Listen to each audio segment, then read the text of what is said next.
Welcome everyone to another Smackdown watch party on the Tom Colohue channel.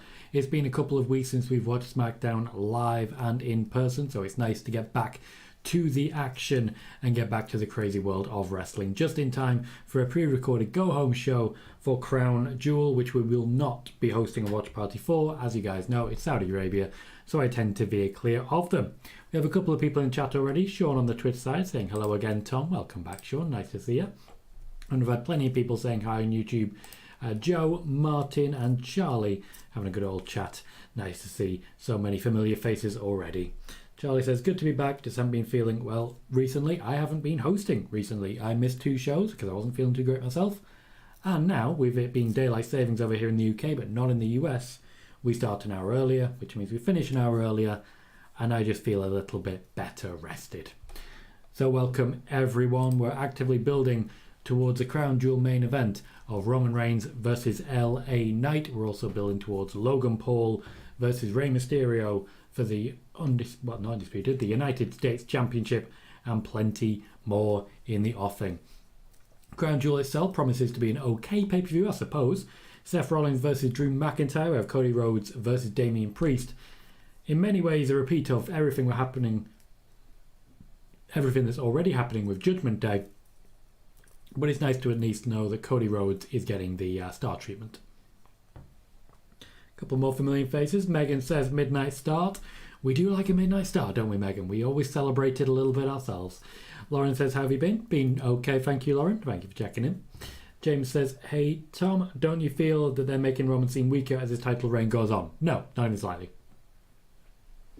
The man is completely unstoppable, completely unbeatable, and it's primarily because he gets constant help.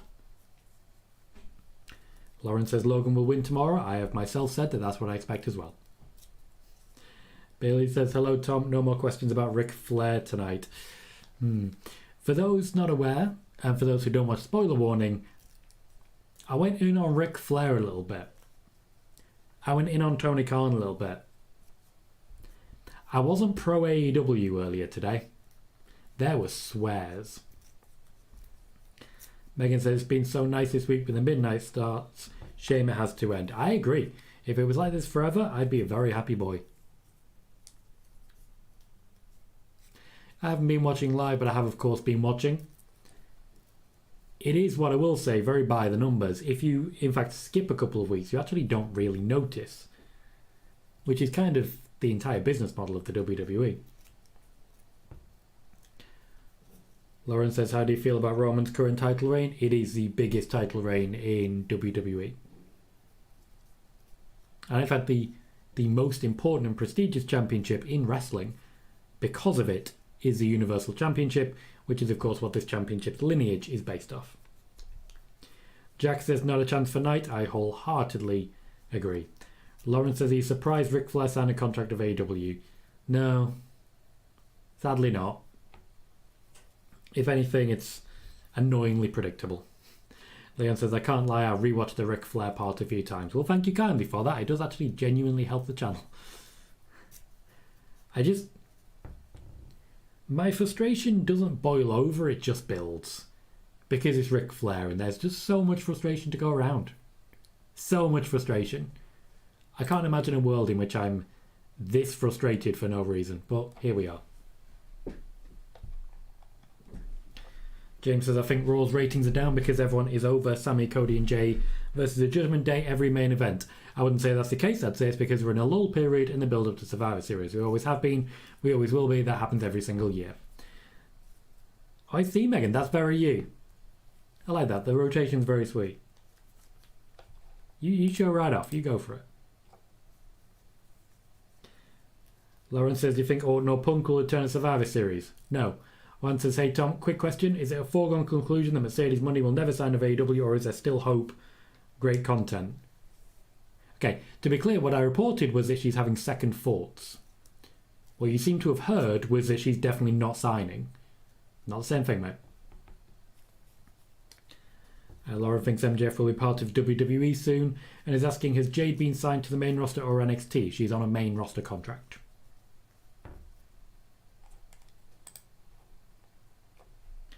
Megan says, figured I might do a little something. Nearly 1 year as an affiliate coming up, something which I totally owe a lot to your support. Oh, I appreciate that very much, Megan. Anything I can do, I will continue to do so. You host a good show. It's very chilled out. I really quite enjoy it. We often work in the Discord to try and help people reach new levels, and honestly, as you're a moderator in the Discord, we have a dedicated mod chat, which I think you'd very much enjoy. I've mentioned it before, you seem to keep forgetting, but I think you'd fit in really well there. LA Knight is opening the show. He has come down to stand in the middle of the ring, soaking up some love from the crowd. Laura says, can't wait for Kairi Sane to return. No, nor I. Quite a few LA Knight signs in the crowd. I'd be interested to see how many of them are planted. That's fair enough, Megan. There's no pressure. I just think it's a situation where you would personally benefit, you know?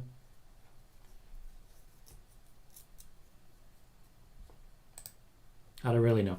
Just a suggestion for it that I think may benefit you.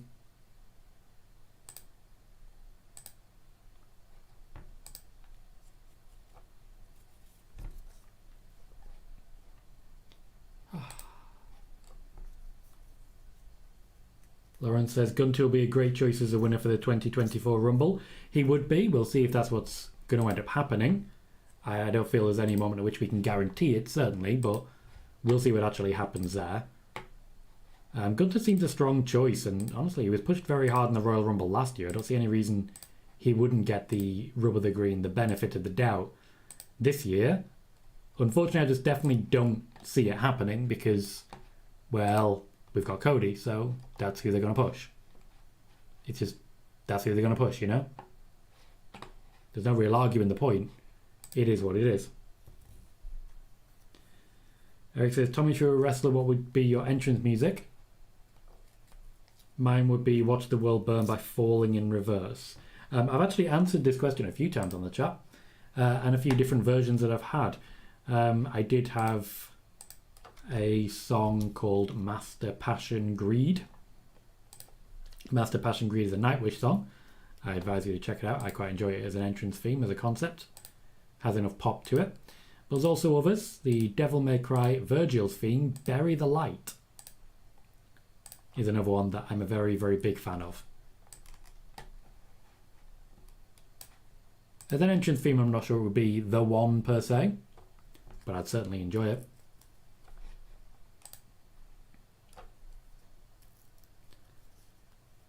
Joe says, I'm Team Tom. Well, thank you, Joe. Lauren says, does Triple H still have creative control? Yes. Has it snowed in London yet? No. Chris says, good evening, Tom. So glad to actually be here somewhat on time. Well, we've been missing the shows for a few times, but it's nice to be back in play. Roman Reigns makes his entrance in the background of this here watch party. Wants to say, Tom, I have a major announcement. LA Knight upsets Roman. TK announcement. Ed says, hey, sorry everyone, I haven't been around much. Hope you have a great Smackdown. No need to be sorry, Ed. We all have our own lives and we are all trying to live them. It's always nice to see you, mate. It's always nice to see you. Joe says, Tom, are you looking forward to Crown Jewel? No, I don't watch Saudi shows. I've only ever watched the first one, and after that, made myself a promise and I stuck to it. I don't watch Saudi shows. So, no, I'm in no way looking forward to it, and in no way am I intending to watch it. Lauren says, do you think we're getting Rock and Roman at Mania next year? Well, the answer you're going to get is very similar to my answer from when you asked me this time last year. No. And this time the year before? No. And this time the year before? No. And I don't mean you particularly. I mean in general. I do not think we will ever see that match. The Rock is not booked for a match at WrestleMania. Eric says, I personally think both Usos eliminate themselves. We'll see how that plays out. Lauren says, I don't like reading dirt sheets because sometimes they're not always accurate. Yeah, quite a lot of them aren't. We've proven that pretty conclusively. He says, can I have subtitles as I forgot to bring my phone so I can't hear your lovely dulcet tones? Just a thumbs up will do. I can't do subtitles because that would mean actively typing up what I am saying as I'm saying it. I wouldn't be able to watch the show, but I appreciate the intensity. Leon says, assuming Roman loses the title at WrestleMania next year, will he be gone from WWE for a bit? We can't build anything on an assumption. James says, I really hope Roman comes on most shows leading up to Rumble and Mania. Just have a feeling he won't be on much. He will be. The reason he's not on much right now is because he was on so much in the build to Royal Rumble and WrestleMania. Alyssa says, people think Cody Rhodes versus Roman at WrestleMania 40. Hope Cody Rhodes win, get rid Nightmare. Sean says, if you haven't seen the gameplay for... I have no idea what that is, Sean, and it's not really related to wrestling, so I'm not really going to bother reading it. Doesn't seem to be much benefit.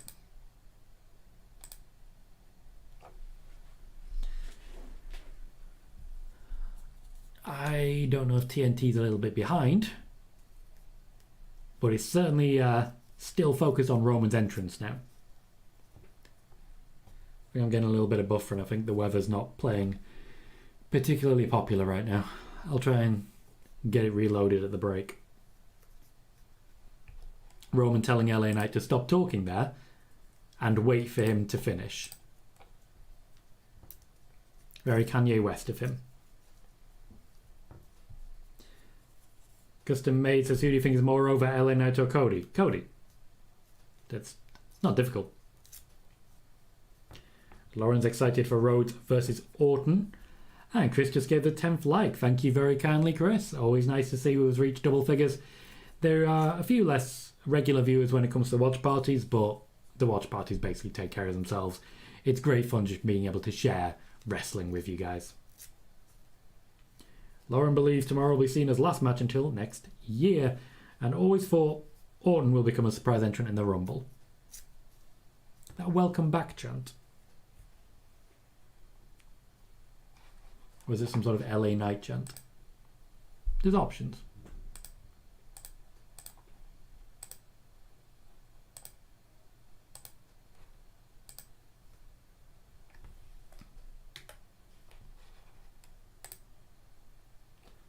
Sean says, chances Ray retains against Logan. Well, I'm not going to give anyone the match result, even if I knew it. I've given you my prediction. I've already shared news on the intention going into WrestleMania. If you're not sure what's going to happen, then that's a good thing, surely. I'm not going to sit here and give out match results. That's not how we play it.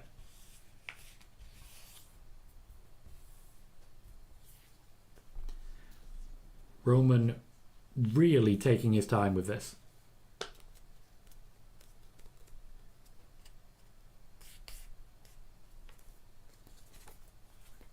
So, for those who don't know, while LA Knight might be over with the crowd, I'm not really there. I don't quite see it. I don't think this is future main event star power. I think it's a huge opportunity for him, but in ring, I've not been particularly impressed. We'll see how it plays out. Martin says, just finishing spoiler warning, then with you, mate, and to hi all. Thank you kindly, mate, for checking out both shows. Laura says, will Batista finally be inducted next year? I don't know. Neither does the WWE. Joe, that question has just been asked, and I do believe I've covered it. Leon says, this feud has done nothing for me, just feels like a filler feud. Oh, it is. It, in every way, is a filler feud. This is not a serious feud. This is a John Cena has said we should work with this guy, so we're working with this guy. That's all this is. Lauren, I can't give you top 5 pay-per-views. That's way too many. I'll say my favourites. The 2019 Royal Rumble show and SummerSlam 1998. James says, I don't see why everyone likes him so much. He's very generic. Here's the thing. Daniel Bryan got over because he said yes, so the fans said no. Then he started saying no, so the fans started saying yes. That's the reason he got over.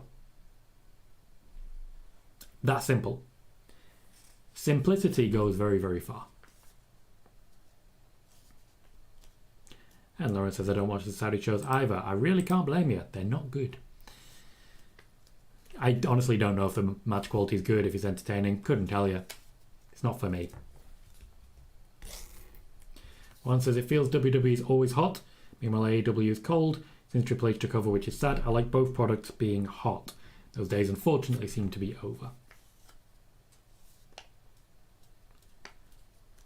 Lauren, are you listening to this show on audio? Because I'm literally saying that. Leon says, I'm interested to see how WWE books LA Knight after he loses to Roman. That's the big concern for me. That's the big concern. He's had these moments before. LA Knight and Bray Wyatt, for example, played out quite similar. He had the momentum. He had a few good promos. He lost the match and then he vanished for a while. Lauren says, do you think Brie Bella will soon go to AEW? No, they don't want to.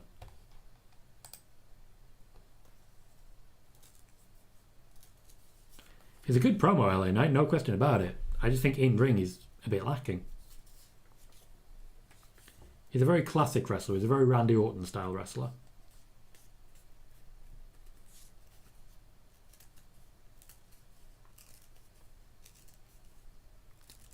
LA Knight really isn't working out the right things to say here. You don't get to say Roman isn't a megastar. James says, I think after this match the hype will die off. I really think this match is a mistake so early in his ride. Very possibly so. But Cena was insistent.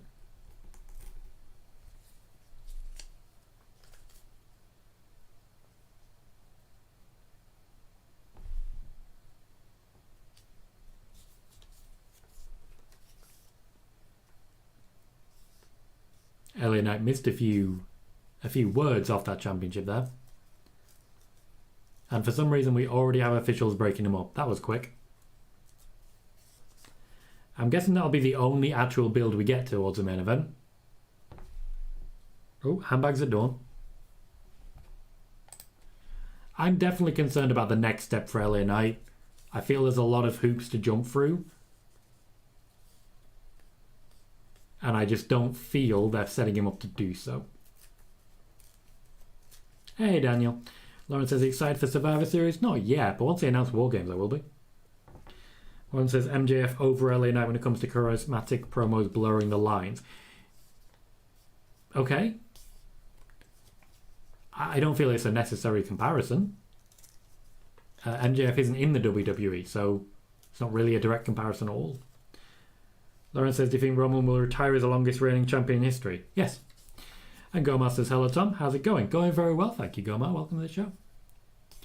They are running down plans for the show. We have the weigh-in between Logan Paul and Rey Mysterio, and we have a face-to-face between Solo Sikoa and John Cena. For those not aware, this match is pre-taped and pre-recorded, which means the results are already out there. I've not looked them up. I didn't see any benefit to doing so. Lauren says, do you prefer heels or faces? I like a heel. I really do. I'm not big on faces at all, to be honest. They're kind of boring. I'm glad Seth Rollins is a bit of a tweener, you know? Like Kevin Owens is a great talker, but he rarely gets to show it. And as a face, he always seems a little bit directionless, quite similar to Charlotte in that regard. And in fact, AJ Styles. People definitely love the guy, people are definitely behind him, but he doesn't feel like he's going anywhere. And my concern is we're already kind of there with Kevin Owens again. He will be opening the show, or at least for matches, against Austin Theory. Austin Theory, as I mentioned, was someone that was lined up immediately to take on Kevin Owens in a potential long-term feud. Bobby Lashley has also been mentioned. Quite a few times, in fact. Bobby Lashley, Kevin Owens. Sounds like fun to me. There's a few new options for Kevin Owens to face when it comes to Smackdown. So I'll open the floor and see what you guys think. Who would you like to see Kevin Owens face in his time on Smackdown?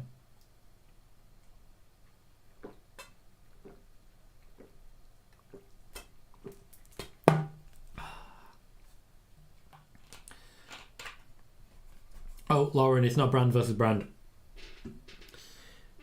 Leon says Kevin Owens on SmackDown just feels right. I do think he's more synonymous with SmackDown, but what I will say is that every time there's been a possibility for him to move brand, he's moved brand. Alyssa, once again, The Rock is not booked for a match at WrestleMania.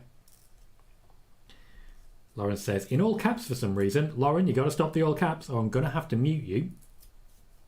The all caps isn't worthy of anyone. Let's not do that.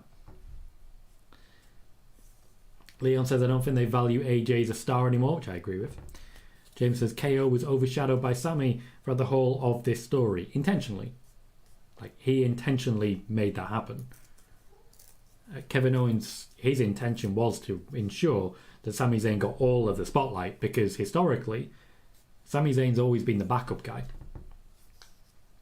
Leon suggests Kevin Owens versus Dragon Lee, which is certainly new and exciting indeed. There's definitely a few options. I could see Braun Breaker, Kevin Owens being a lot of fun, even though it's not currently a SmackDown option. Lauren, I'm going to say once more, turn off the capitals. There we are. Says I think the Usos will eventually reunite. Probably. They very much enjoyed working together, so I don't see any reason they would change that. As we're in our first commercial break, we currently have 16 people watching and 14 likes. One more gets us to 15. So if you can give me that one, I'd be very, very grateful. I do think there's a good few options. I can see a Montez Ford, Kevin Owens feud coming in the near future. I also wouldn't mind Angelo Dawkins getting the shot, because Angelo Dawkins hasn't really been as focal a point as Montez Ford, but he's definitely kicked it into gear since this faction started. Kevin Owens versus Grayson Waller is also in the offing. Scott, I've just told Lauren about capitals. Turn off the capitals. Lauren, for a Big E announcement, check out spoiler warning from earlier today. It's all the news we've got on Big E. And it is in fact the most news you will find anywhere about Big E. Says, do you think Lana fits better in AEW? No, I think she fits exactly the same.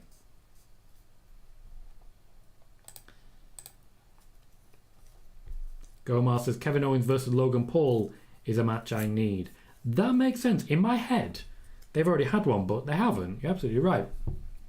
I think they could make a bit of magic there. I think it'd play out quite similar to the old Kevin Owens Shane McMahon element. Enjoy that. It's alright, Pete. You'll get your moment, don't worry. And Lauren says, Edge versus Christian is the best feud in AEW right now. Certainly you're entitled to that opinion. I think there's a couple of good options, though anything involving Ric Flair can go to hell. Grayson Waller is at ringside in commentary.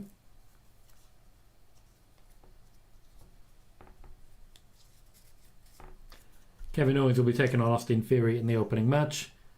There's not really a feud to speak of. I'm concerned about the plan here for Kevin Owens, because there doesn't seem to be a plan here for Kevin Owens. They just swapped his brand and they're hoping for the best. Yeah. Bear with me just one moment.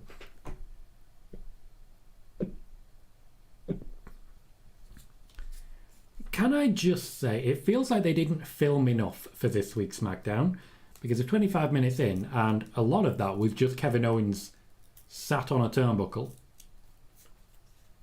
They could do better than that. They could do better than that. Leon says that John Cena win really didn't do anything for Theory. True, and you'd think it would. I mean, he beat John Cena. That should be a big deal, but beating John Cena is not really a big deal anymore. Guy needs some wins. Thank you, Laura.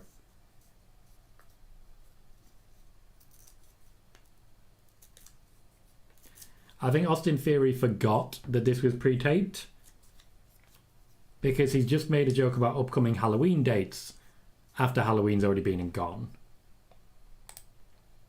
Awkward.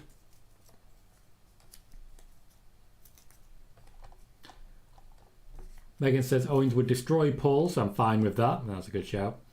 And Sean says, I see WWE's been using the announcer from NXT, and Mike Rome and Samantha Irvin not available.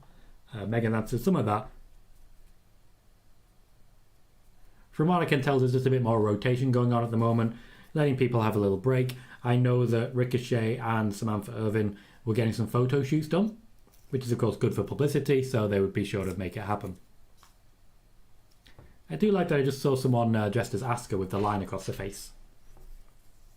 Also a cat.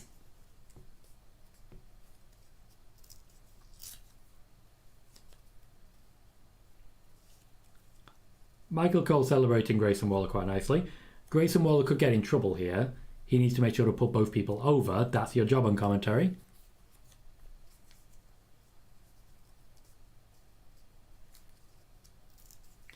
James says, Fury's momentum died off after Mania.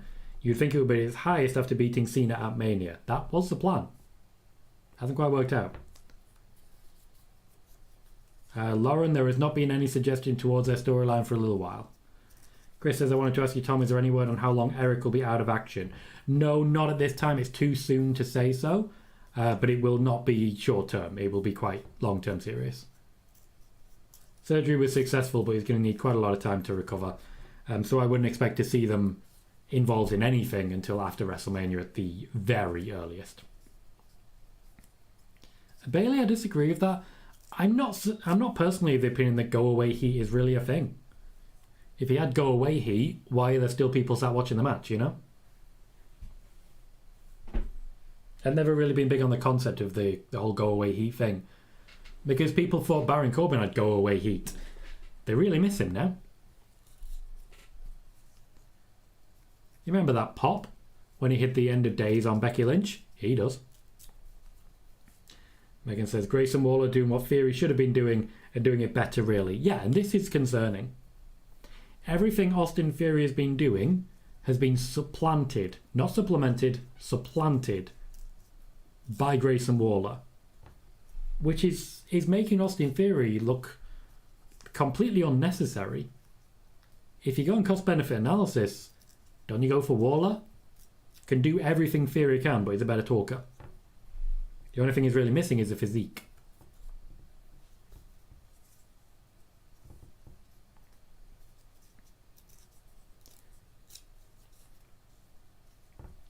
It's a very punch-heavy match. Unusual for Kevin Owens one. Leon says, Theory used to be one of my favourites in Evolve, but his WWE work thus far just hasn't been it. His wrestling is decent quality, but decent quality doesn't cut it anymore. This is what I'm saying about LA Knight. Decent quality doesn't cut it. Honestly, I have absolute confidence that everyone who watches Crown Jewel is going to be bored by Roman Reigns and LA Knight. Because you know a Roman match. It takes forever. Chris says, I kind of figured that based on his surgery. James says, I think they've got to move some people back to NXT so they actually get on TV and have a storyline. That is actively what they're doing. The issue is there are already people in NXT who are more than ready for a call-up, but they can't get there because there's already so many people, one on the main roster and two coming down to NXT.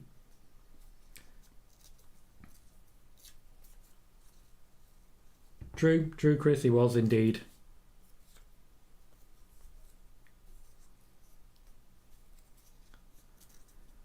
Baron Corbin's a great interview for anyone who doesn't know. I have a lot of respect for the guy. He understands his role. His role is to make everyone hate him. He's very good at it. He's a proper Attitude Era throwback. Bit of a hardcore wrestler as well. If you wrestle in the Attitude Era, he'd be in the spot that maybe Big Boss Man had, for example. James says, the only Crown Jewel match I want to watch is that 5-way match and Seth versus Drew. The rest are going to be boring. You think EO versus Bianca Belair too is going to be boring? I'm surprised by that. Gomar says, I enjoyed the Santos and Carlito versus Street Profits match last week. Was good wrestling. Quality wrestling is really the least that we can ask for. Not familiar with the name there, Joey. Also, I'm going to need a source. Megan says, oh, Joey, someone is setting off fireworks near me. Me too. You know we're going to be hearing them for the next 4 days, don't you? Went to a local firework display yesterday with my kids. It was a lot of fun. Loud. But I think that's just my age showing. After all, I'm grey as hell. Went to a wedding recently. And they've got all the videos and stuff back. And my God, have I got a bald spot. Okay, Joey, gotcha. Again, what's your source on it? Who's told? Heading back in, we're a quarter of the way through. We're still in the opening match. They've really lent into the old-fashioned Attitude Era opening 20-minute promo. Triple H himself was always the guy delivering the 20-minute promo, so that makes sense.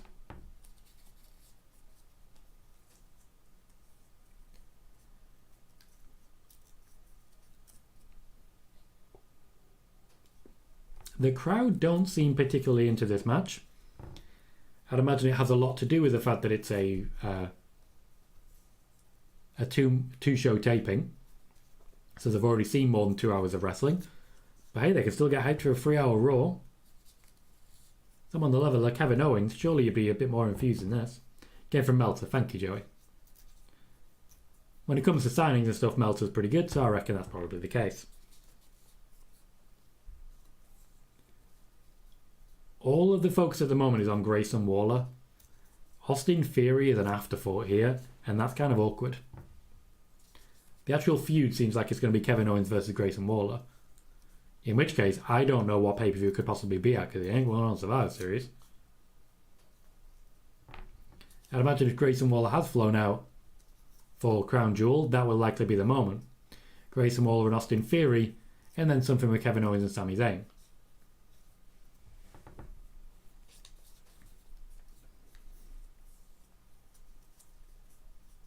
Fantastic Blockbuster is a bit much. It was solid, but that's as far as I would go. Kevin Owens just a little bit too close.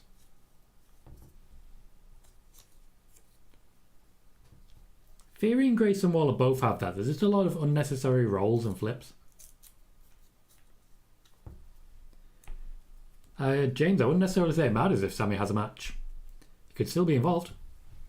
Scott says, what's with Tony Khan's big announcements? Guy likes to pump a rating. It's not about the announcement, it's about the announcement of the announcement and the possibility that more people will tune in because of the announcement of the announcement. Sad but true. Joey says, I hope KO doesn't go back to being mid-carder. He's too good for that. He's under Roman Reigns. There's only one place he's going, and that's right into the middle. There's no question. He's not going to be a main eventer when Roman Reigns is there. Unless they throw him into the Royal Rumble again. A Royal Rumble he takes on Roman Reigns for what, the 3rd year in a row? Awkward. It's awkward.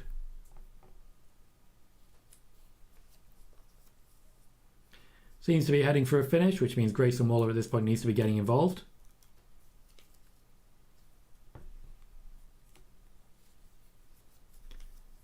Theory takes the stunner. Okay, he's got a good sell for the stunner. That will be that. Austin Theory in no way protected anymore.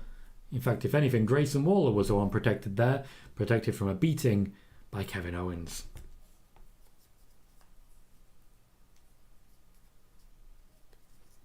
Grayson Waller looks nervous, but that's as far as I would go for it.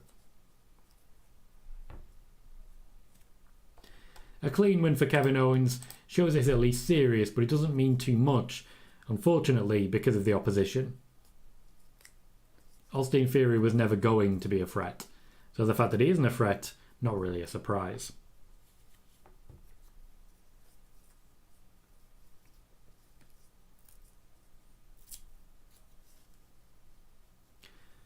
As usual at this point, Pete's already well ahead of the curve. We will rate your wrestling matches. Pete has given it an 8 out of 10. Out of 10, how many would you give that match? I'm giving it a 6. It was kind of dull, it was kind of short, and it wasn't really going anywhere.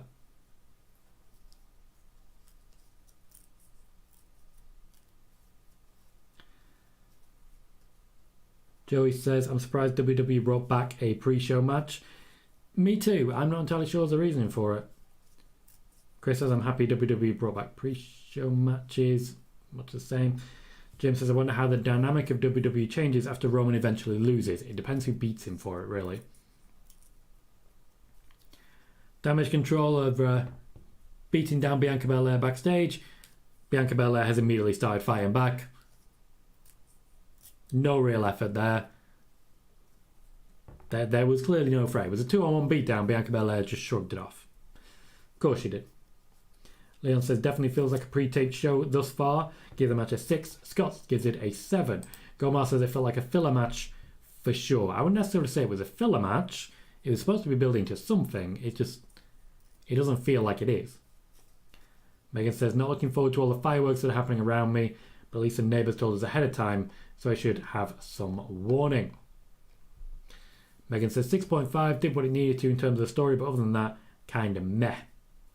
Bayley says, when do you see Damian Priest cashing in? I'm personally leaning towards WrestleMania.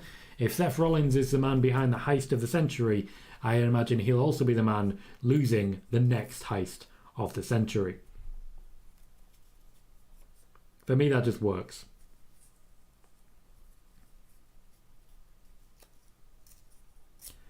So far, we're a third of the way through the show. There's been one promo, one match, and it wasn't a long or particularly good match. I get the feeling this SmackDown's not going to be great. It's just starting to get that feel about it that it's not really an area they really care about.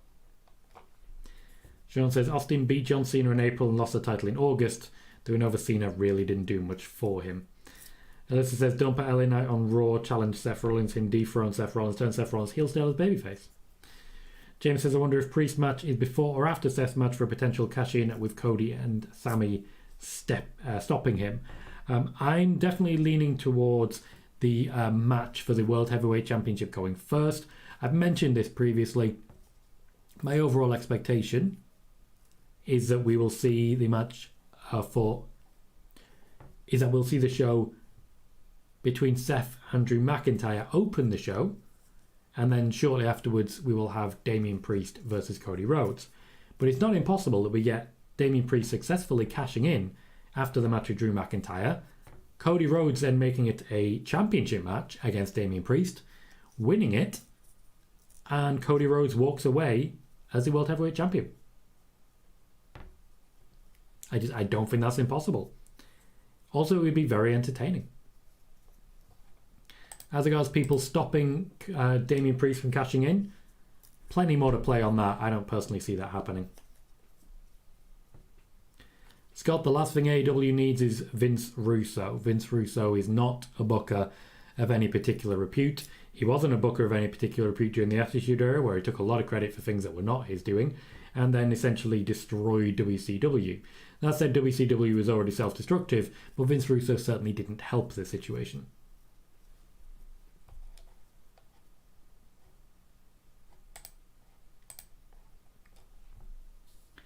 Megan says, which match tomorrow has the potential to give us the biggest setup for Survivor Series, in your opinion?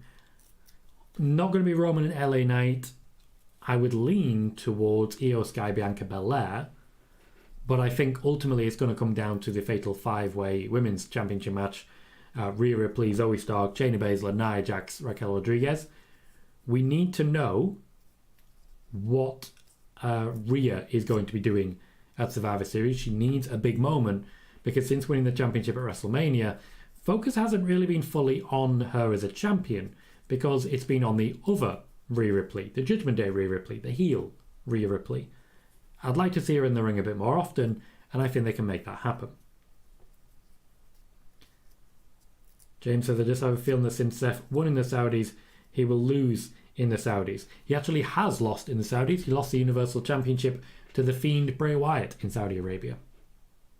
Chris says, and I agree, nobody needs Russo.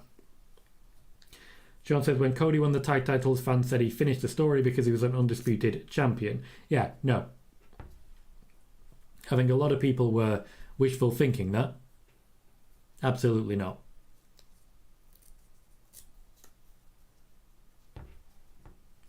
We have a recap of Logan Paul attacking Rey Mysterio backstage. Carlito leaves and abandons Santos Escobar. One thing I've mentioned, and I'll mention again, Carlito's not done a lot of wrestling so far. He really hasn't done much wrestling. And I'm a little concerned that they signed someone who's not quite as fit as they were hoping for. Logan Paul is watching backstage. Runs into the Street Profits and Bobby Lashley. What I will say, chances are there's no crowd reaction to this because it was recorded backstage while the actual matches were going on.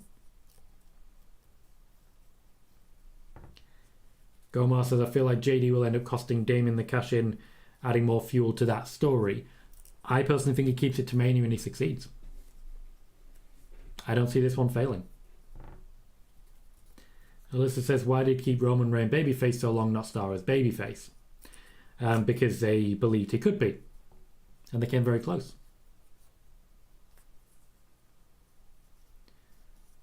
B-Fab is backstage.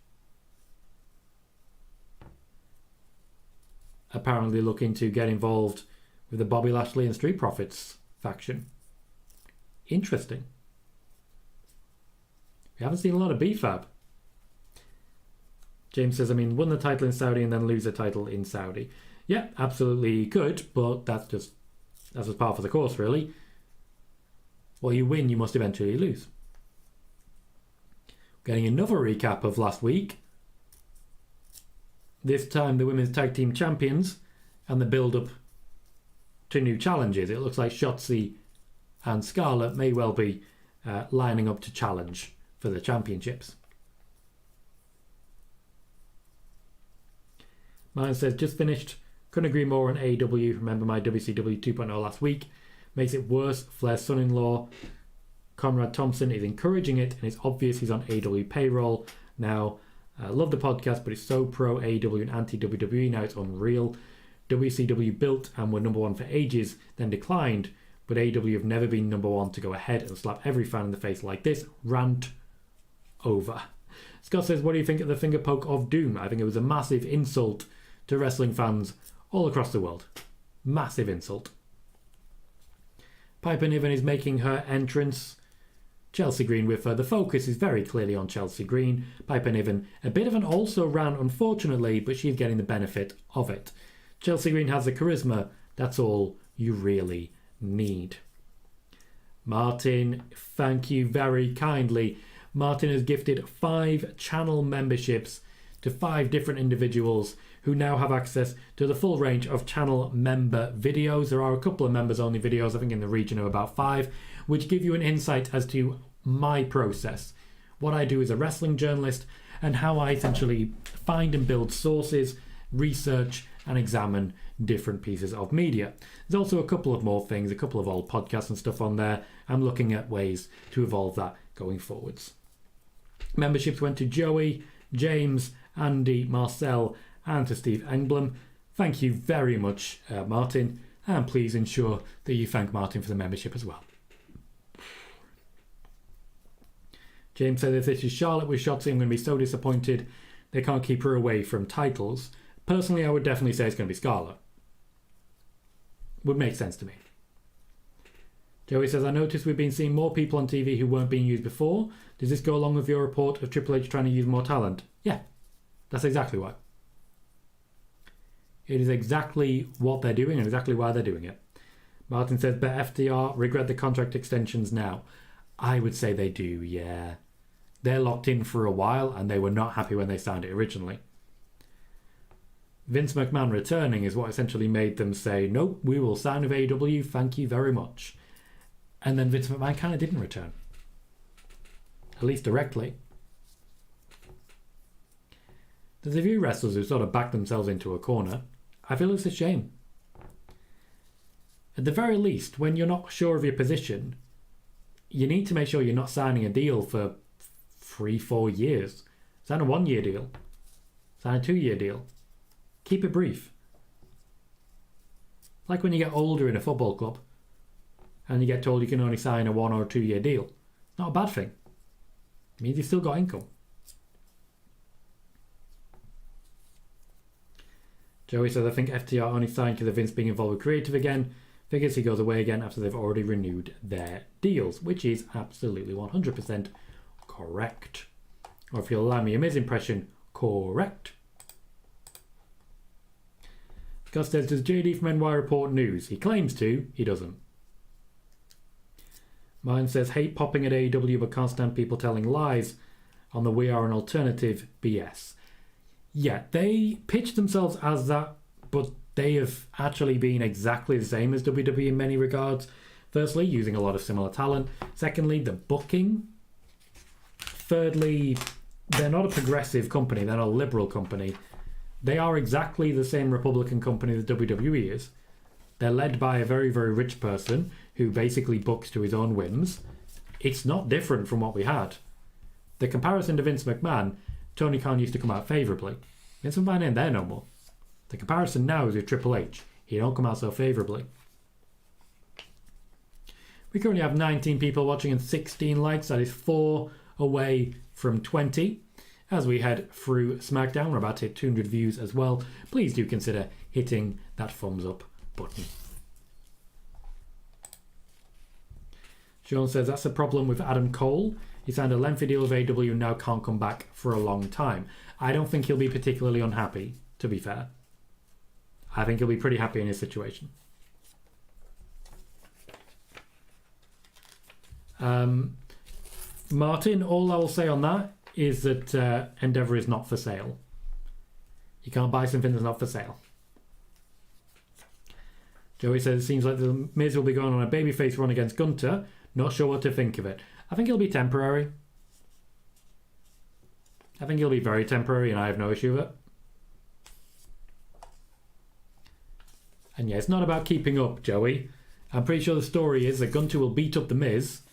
The Miz will try and stop him, fail, and get beat up some more. Pretty sure that's the entire story.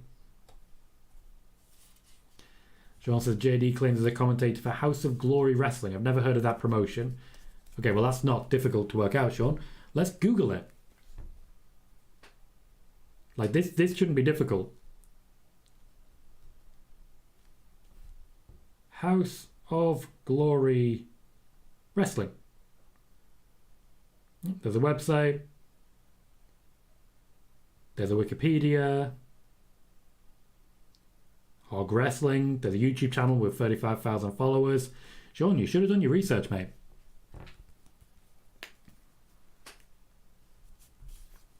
That would be a weird one, Martin. To be fair, in many ways, WWE and Newcastle in bed together because of all the Saudi money.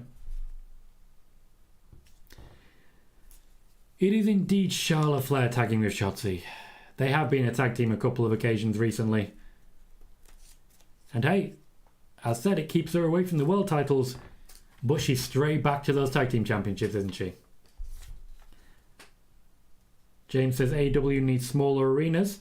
They don't need to go big for no reason. It's sad seeing such empty arenas. They book way in advance.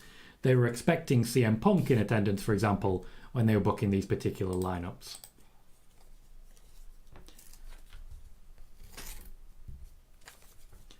James says, I called it being Charlotte. You did. Can't believe it. Keep her away from titles. Yeah. Eric says, Tom, if you were WWE, how would you reach the logical conclusion of Roman winning tomorrow night without ruining LA Knight's popularity?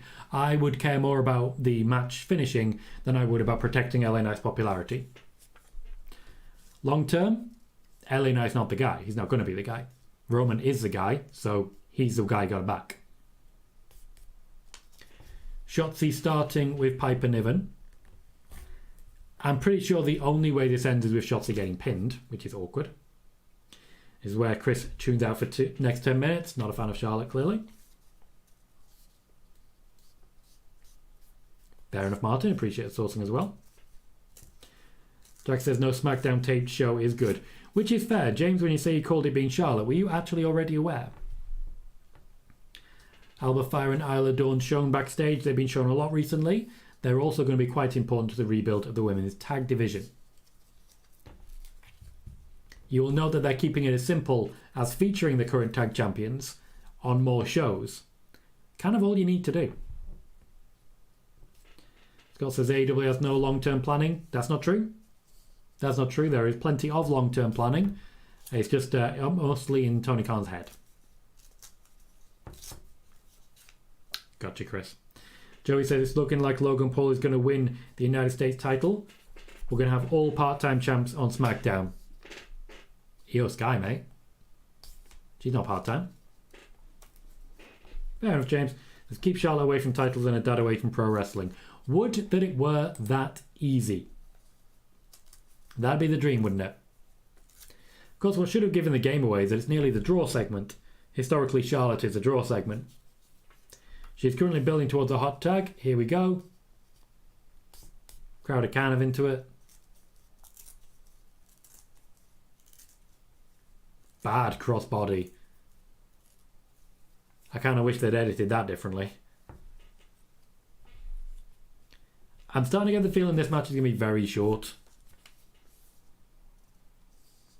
So Charlotte's back in the tag division. Anything to get her hands on championships, surely. Bailey says, WrestleTix reported 3,616 tickets distributed at this week's AW show in Louisville, Kentucky, in a 22,500 seat arena. The loss of CM Punk has definitely hurt them, but more than anything, the choices made by Tony Khan recently have definitely hurt them. This is, of course, one of the reasons we were talking earlier during spoiler warning about AEW potentially being overtaken as a number 2 promotion. There is another alternative starting to make its play. Gomar says, I see Logan winning the US Championship and losing it to LA Knight at Mania, which is exactly what I've said that I expect to happen as well. Sean says, I just hope Roman versus LA Knight isn't a long match. You will not get your wish. Roman's matches usually drag out too long. The reason why his match with Jay at SummerSlam wasn't all that great. The match at SummerSlam was crap. So the match was indeed very, very brief. Charlotte Flair picking up the win for the team. They're showing a replay of that dodgy crossbody. She doesn't turn. She doesn't turn. She just jumps at them. It's not cross. It's just a body.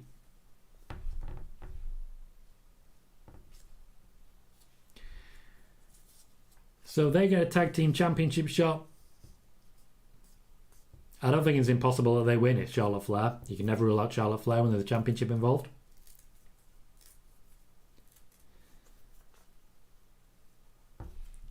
Okay, at this point we're heading into our draw segment. It looks like John Cena and Solo Sikoa will be the draw segment.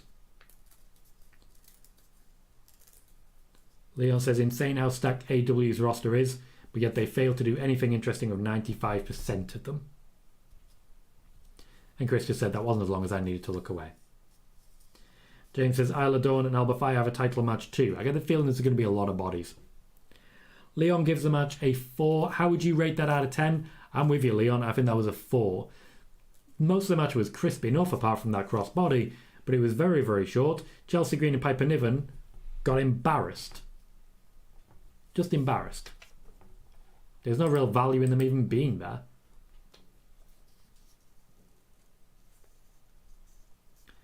Buck says, I see WWE still has the annual tradition of making the tag champs look like chumps for self-insert teams. It's Charlotte though, isn't it? Martin says, send you the article, mate. Thank you kindly. Does stay about buying Endeavour but not the TKO part. No idea how that would work. Weird one. About the poor stock price of Endeavour of late. Intriguing. I think a lot of that's down to Vince McMahon, unfortunately. Some of the poor decisions he's made and the poor communication that comes with it. As I reported way back when, Ari Emanuel not particularly happy with Vince McMahon. The man just sort of brings a lot of bad faith and a lot of negativity with him. It will indeed be John Cena versus Solo Sikoa in a face-to-face rather than an actual match, coming up next after the commercial break. So that's our draw segment. John Cena historically has been a very good draw segment. He's one of the biggest draws in wrestling, so there's no real question there. Joey, Vince was not in creative. Under TKO, Vince McMahon's job is nowhere connected to creative. I have mentioned previously that when it came to the Raw after Mania, when Vince McMahon made changes and earned a lot of bad press, Ari Emanuel stepped in, but I've already reported that one. They are, Jack, but they're indelibly linked. What happens to one will undoubtedly affect the other.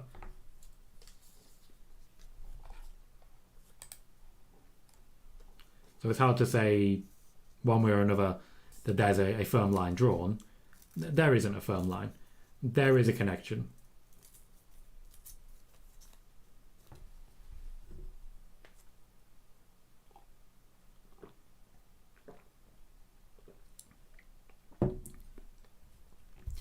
One hour left of Raw, and I think so far I've had about 12 minutes of wrestling. It's not great. Sean says, Titus O'Neil was on an episode of Porn Stars recently. Ooh, what was he porning? Or have he spelt it wrong, and we get to see way more than we're expecting of Titus O'Neil? Gotta be honest, not something I want to see.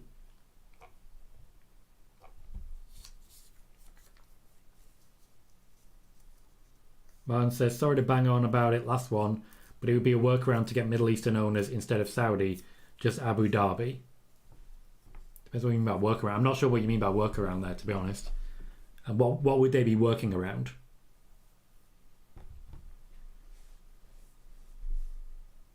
Jack, as I've just explained, Endeavour and TKO are linked companies.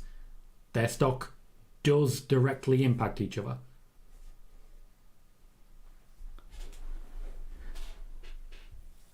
And yeah, I'm with Joey. I'm not sure why you're directing that at him. Joey, Endeavour is not handling the contract negotiations. The WWE still handle the contract negotiations. Their budgeting is set by TKO, which is set by Endeavour.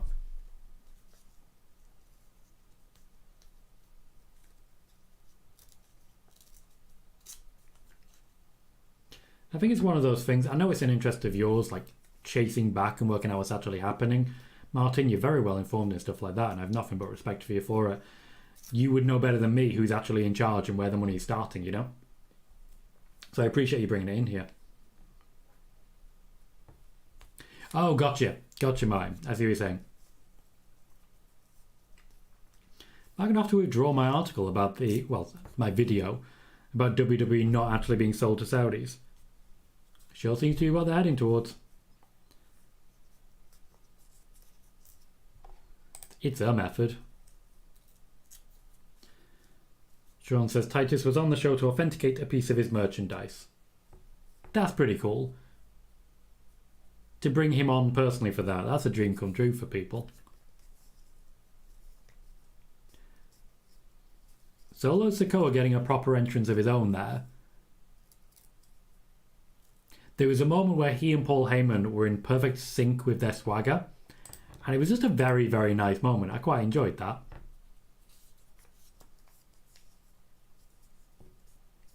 Gotcha, Martin. So there's definitely a link there. Scott, you look like you've copy and pasted a headline. You're going to need to give me a hell of a lot more than that before I have any idea what you're talking about. You can't just throw things in that make no sense. Leon says, I know the match will most likely be bad, but I don't care. I'm hyped for this match. I don't think it'll be bad. I really don't. John Cena's been warming up for this for a while. He's been getting his fitness back. Solo Sikoa doesn't often have a chance to actually stand on his own feet and get involved. Now, I've already reported what the plans were when it came to John Cena. He'd be working with your Austin Theories, your Grayson Wallace. He'd be working alongside your LA Knights and helping put him over. And he wanted a match with Solo Sikoa. Here we are. The moment has come, you know? No such thing as too much, Martin. You deep dive to your heart's content. It's not like I'm going to tell you otherwise, am I? I'm a deep diver myself.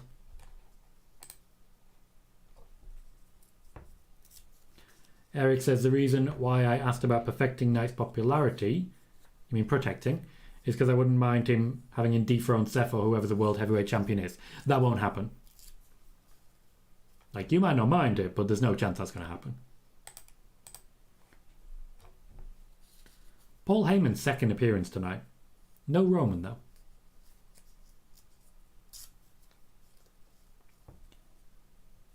Buck says Cena should go over in his opinion. I'm not there for that personally. I definitely think this should be Solo Sikoa's moment.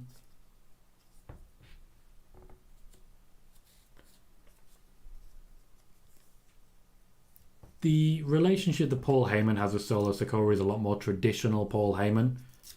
It's a lot closer to what we had with Brock Lesnar.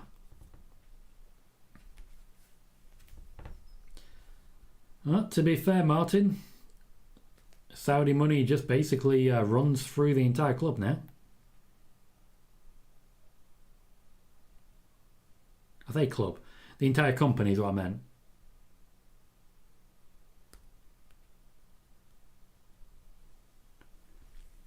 Okay, so it's a lot about Roman Reigns now. I really don't think Solo's going to be allowed to stand on his own here, which is a shame. Just keep shouting the words Roman Reigns.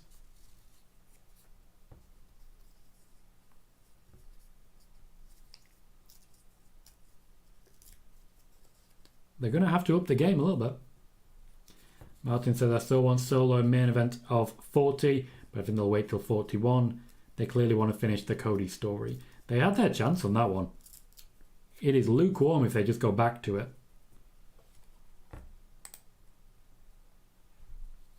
Use of the phrase victimized is, of course, to echo the Brock Lesnar of it all.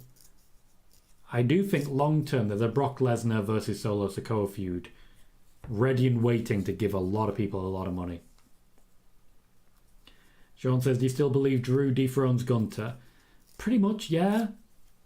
There's not many other people I could see being the ones, you know? I think more likely at this point, Gunter wins the World Heavyweight Championship and we have a tournament for the Intercontinental Championship. That'll work for me.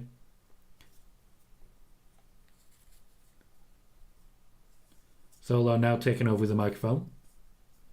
Bit of cheap heat trying to run down the crowd. He sounds so much like his brothers.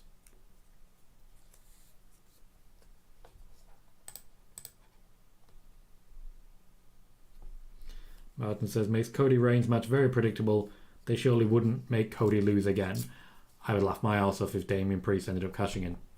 That's all I'll say. Alyssa says, can't wait Solo turn on WrestleMania 40. John Cena's on his way out. He's saying, never give up. Chris says, I'm trying to focus on this promo, but that fan in the ref shirt is very distracting.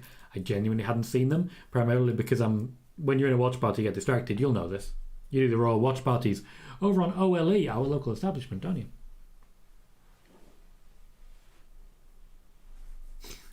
Martin says, victim was used. Punk said it once in a promo 12 years ago, so Punk nailed on for Survivor Series. I see you watch wrestling, Martin, and you understand that when someone says something that someone else has once said, that means big returns.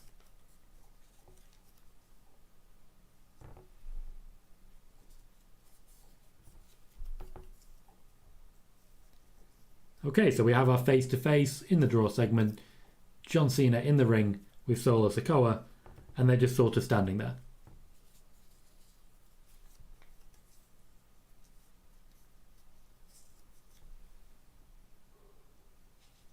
Crowd trying to get behind Cena. I'm not seeing a microphone. Fair, Martin. We see a lot of Meltzer stories on this topic, don't we? Yes, Wiggly. This SmackDown was taped. Everyone is already in Saudi Arabia for Crown Jewel.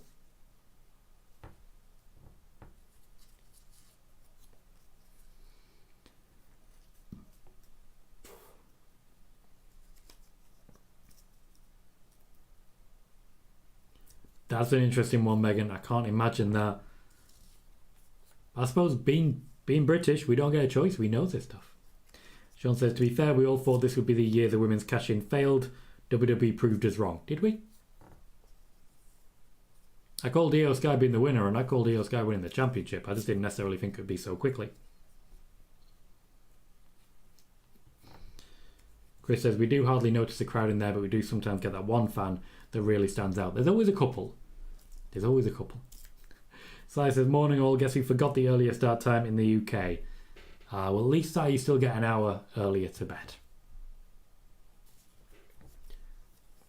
John Cena has been given a microphone. Again, this promo is very slow. There's so little wrestling happening. John Cena got cold. Sure.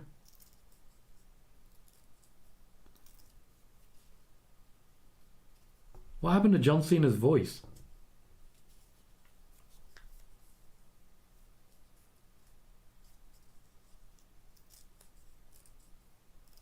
John Cena does not look comfortable. Bless him. Yeah, Parrish, how you doing, mate? Oh, did you also forget Wiggly? Did you finish the opening? James says, Solo versus Gunter needs to happen. Wouldn't be disappointed if Solo beats Gunter. I would actually like it. I think he'd be a very good Intercontinental Champion. Okay, Wiggly, if that's something you want to do, you're welcome to do so.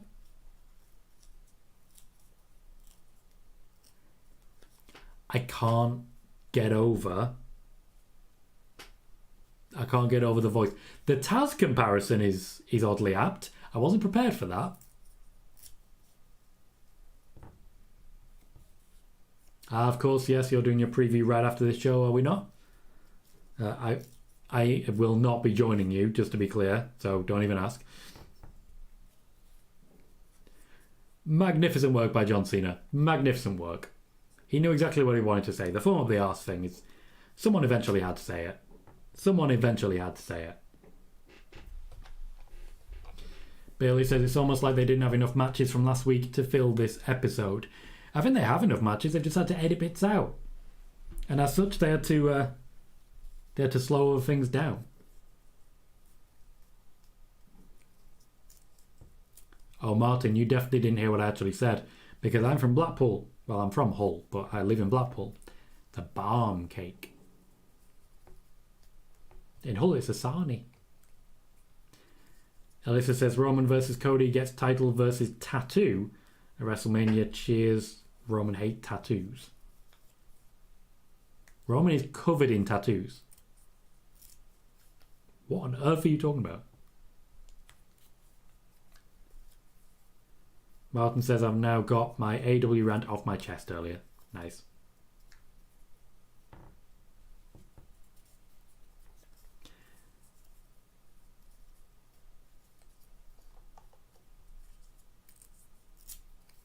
Jack, as with all companies, there is a lot of different things to factor in when it comes to shareholders, when it comes to owners, when it comes to runners. Martin will likely be better placed to answer that question.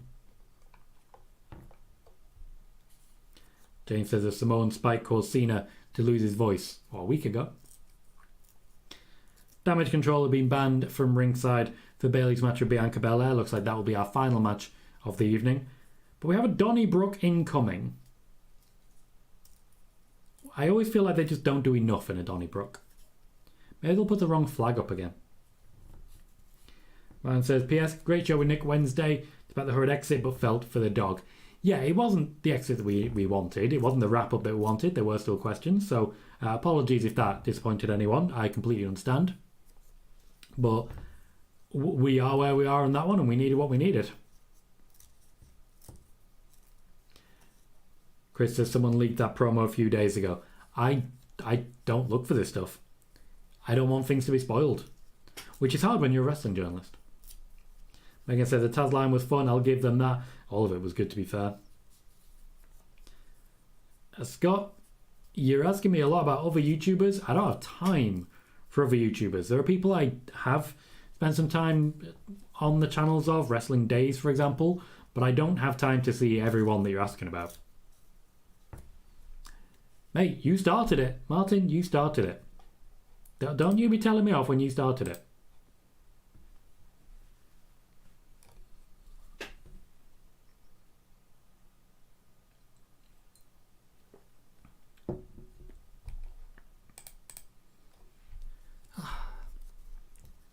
Now, I'm still not entirely sure what an old-fashioned Donnybrook is, but I believe I just heard a submission only. Is Elton strong? We'll find out. We're getting a recap of Raw to build towards Cody versus Damian Priest. I have to ask the question, is Cody's gimmick now the injured guy? Because certainly he always seems to be the injured guy. It's awkward.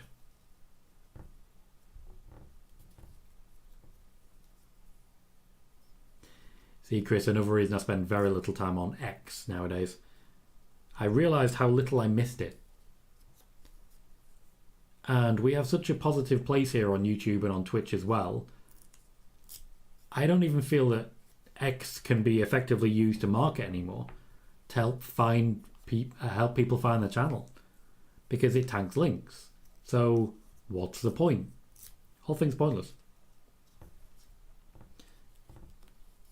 Gomar says Cody the Wounded Warrior. I maintain not good enough. It's very on the nose, very obvious, and it's not very helpful. Parrish says if you were to decide when Priest cashes in, when do you decide? WrestleMania.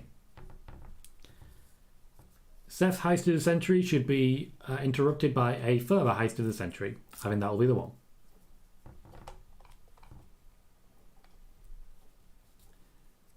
Yeah, I got you, Chris. It's annoying because I started there. I started building the Tom Colohue brand, as it were, there. I built up to 10,000 followers on Twitter and then started converting them to Twitch and to YouTube, which naturally has driven it down a little bit because people get a bit annoyed when you promote too much, which I get. So that's where I started. That's how I started. That's how we launched this channel with such a success as it was. It took us only the first couple of weeks to become an affiliate on Twitch. After that, it was about another year until we were making money on YouTube. And a large part of that was that early work we'd put in to marketing on X/Twitter, whatever you want to call it. We could still find other ways to grow on there, and we can undoubtedly try and make myself bigger and make the brand bigger, and it might well pay off. But ultimately, you're going to be picking up an audience from X. I don't really want to do that anymore. I have no idea, James. I'm asking the same question. Sean says, do you think Dominic holds the title into WrestleMania? That title will not be defended at WrestleMania. So either way, whether he's champion or not, no, there will be no into WrestleMania about it.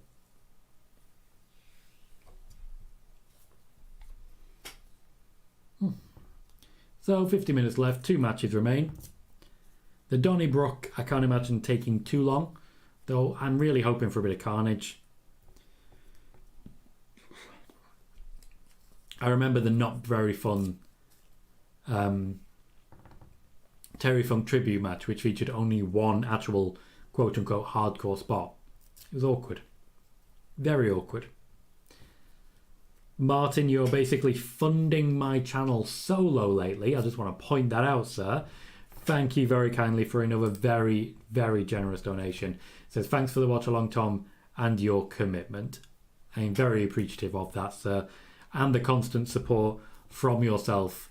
And every penny that goes into the channel from yourself and from anyone else who wants to donate goes back into the channel, whether by YouTube advertising. Lately I've spent a little more on editing software upgrades, which long term will be valuable, and I think proved valuable in the latest Sunday video where the editing was just a bit smoother.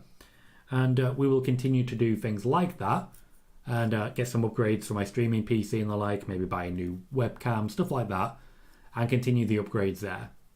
That's the plan anyway. I'm also planning to upgrade my phone so that shorts are a little better. And once again, that will be a business expense. I so far have not taken a profit from YouTube or from Twitch. That was beautiful. A slow motion dive from the Brawling Brute. Absolutely love it. But yes, I do just want to say one last time, thank you very much, Martin. I know there'll be many more times I'm saying thank you, but just want to make it very clear that I'm very grateful for your support and for the support of anyone else who is a channel member, who has donated at any point. Your generosity has been very, very well received, and I'm very grateful that you are helping this channel grow with your donations. James says, I want to go to Elimination Chamber, but I also feel like the view isn't going to be good with a big cage blocking everything. TV? Oh yeah, TV. Might be better. Fair. I think that's a good shout. Elimination Chamber, historically not easy to see. I still remember the Randy Orton Jinder Mahal Punjabi prison match where people were chanting, trust the process. They shouldn't have been. Well, it says, just sharing the YouTube love, mate. Never need to thank. We'll always thank regardless. Just to be clear, we'll always thank regardless. Perry said, would you entertain a dusty finish of LA Knight and Roman? The tease of LA winning only to get screwed and have Roman refuse a rematch, which makes LA Knight a bigger favourite in the Rumble. Parrish, to be honest, isn't that kind of what he does all the time? Jey Uso only lost because of Jimmy. He would have won anyway. Thinking back further, there's plenty of other examples of that. Brock Lesnar would have won if not for all 3 of the additional people on the outside. Drew McIntyre would have won if not for Solo Sikoa. Cody Rhodes would have won if not for Solo Sikoa. And then Roman just leaves before a rematch can come in. That happens every time. Yeah, Jack, you're not wrong there. Saudi money is everywhere. Chris says, honestly, the cage doesn't hinder your view as bad as you'd think. I had the same worry when I went to Unforgiven in 06 for the Hell in a Cell match from that night. Ryan says, 1 year I'm going to Mania. I'm determined to. Mania 35 is the goal. Well, if that's the case, mate, I might join you. I definitely want to go to one WrestleMania at some point, and I'd like to go when things have calmed down a little bit in America. Because I'd like to take my family, but the amount of homophobic, transphobic, sexist, pro-gun craze, I ain't there for it. I'm not there for it. And for those that don't know, I'm not a gay person, but I flirt with men. Because it's low pressure. Because they know I'm not actually interested, I'm just doing it for fun. I flirt outrageously with men. Alyssa says, more exciting Elimination Chamber than Royal Rumble. Want to see Rhea Ripley versus Liv Morgan main event pay-per-view history. You won't be seeing that. Jane says, if you can't get in the first few rows for Elimination Chamber or Hell in a Cell, is it even worth it? And good luck with that. Martin says, I'm in Orlando, July, August. May take in NXT there if Mrs. allows. Yeah, true, Martin. Looks out. Perry says, no interference. Have an actual pinfall of Knight on Roman. Roman's foot is under the ropes, for example. Ref reverses decision and Roman wins after. Could do that. Could also do the visible pin, which is typical of Roman as well. So you've said that, Chris. And to be fair, Canada sounds like a much more chill version of America. That said, I have spent some time in Florida, and it was great. What I didn't realise was that I was definitely surrounded by guns. Definitely surrounded by guns. Am I seeing a double shillelagh here? Rich Holland just refusing to be shillelagh'd, which is not an easy phrase to say. I was going to say, if he's trying to rotate him, he's not got that rotation. Rich Holland beating up Pretty Deadly Solo. Was there a Pretty Dudley? I mean, there was a Sign Guy Dudley, there was a Spike Dudley. Oh, there was a boot to the head there.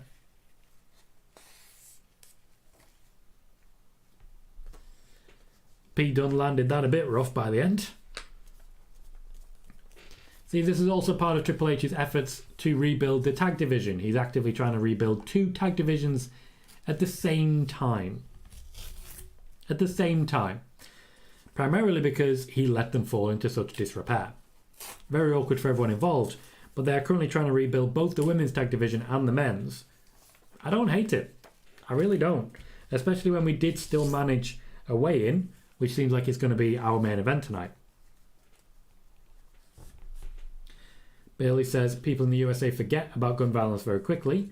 A man shot 18 people 2 weeks ago and there's nothing about him anymore. I think, unfortunately, this is happening so often, especially when you factor in what's happening in Russia and Ukraine, what's happening in Israel and Palestine. As a world, as a universe, we've gone numb. And it's an attempt to protect ourselves from feeling the pain of our own being killed in cold blood by our own. We are all supposed to be human beings. We're all supposed to be the same. And it's supposed to hurt. When you hear that somebody has walked into a school and killed 15 kids, it's supposed to hurt. Can we really blame the media for not feeding us more information about these things if we're numb to it? We're numb to it.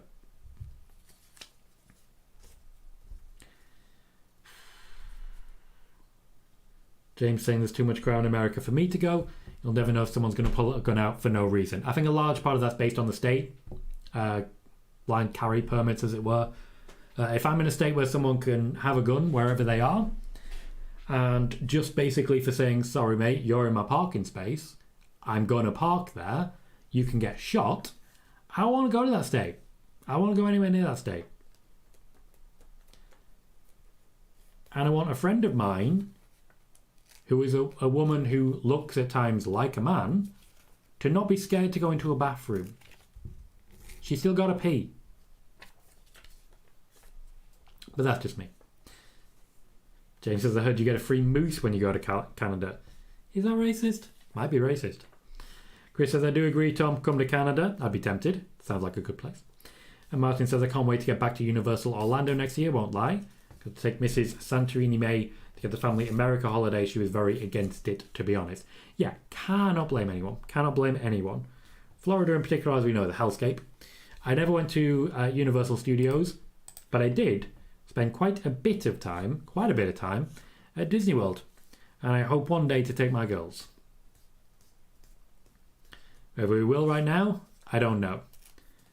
But I've got friends over in Florida who would at least know the good places to go and the good places to stay the hell away from.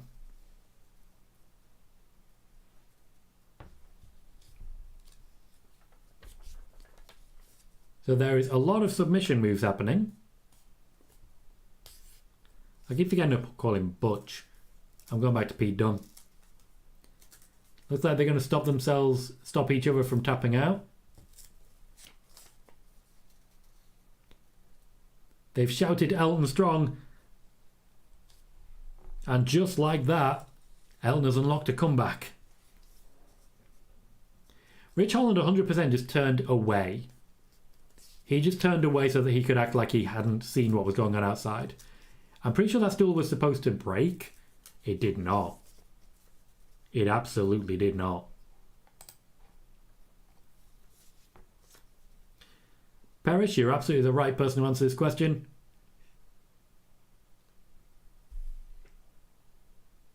That was badly botched. Parrish says, not racist, as my moose is very friendly. Nice to know. Sean says, was this being taped after last week's show? Yes, it was. And Martin says, my missus won't go to SeaWorld because of the orcas. George Blackfish, and that was the end of SeaWorld love for her. I also refuse to go to SeaWorld. I love dolphins. Not many people are aware of this, but I love dolphins. I have a comfort blanket that I actually got when I was in my teenage years, which has dolphins on it, and I still sometimes wrap it around me when I'm cold. I like dolphins. SeaWorld hates them, apparently. Man says that was some error.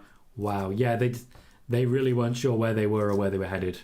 Rich Holland thankfully seems to be okay, but it's a bit sloppy tonight, isn't it?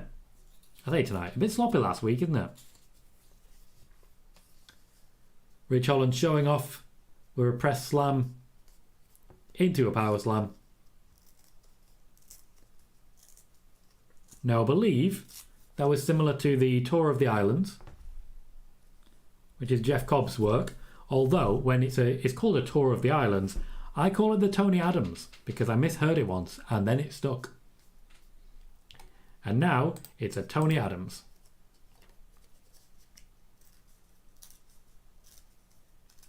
Match has been solid so far. There hasn't been too much hardcore about it, but it's at the very least been very entertaining. It's nice to see the Brawling Brutes get an opportunity here. This time last year they were building towards War Games. They were in the main event of Survivor Series.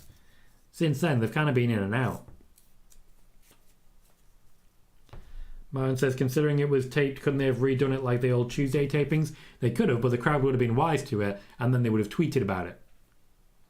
Well, they should have done it, cut it out. Leon says, where's Sheamus? Haven't seen him in a while. He's a little bit injured. Just a little bit. A little tiny bit injured. A shillelagh to Butch, a roll-up. Turns out it's not.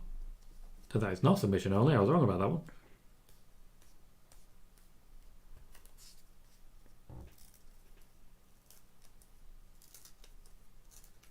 Oh, Rich Holland getting involved. Grab with the butt. Which I can respect. Grab with the butt. Crotch in the face. Man knows what he's doing. That is one down through a table. Very nicely done. Martin says, in Pep Guardiola's words, have a niggle. Pete Dunne now finishing off. No, okay, the kick out. Honestly, Leon, I don't have the details of it. From what I'm aware, it's a moderately minor injury.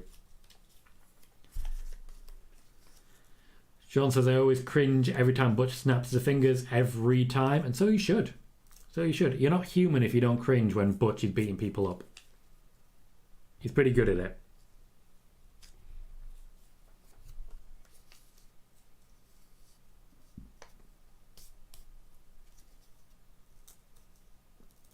A one more time chant. Seems like it's all tables. Clever, going underneath the table where they couldn't be caught. I'm still learning the names. I've learned Elton Prince because of Elton Strong. That's as far as I can go. I'm getting there.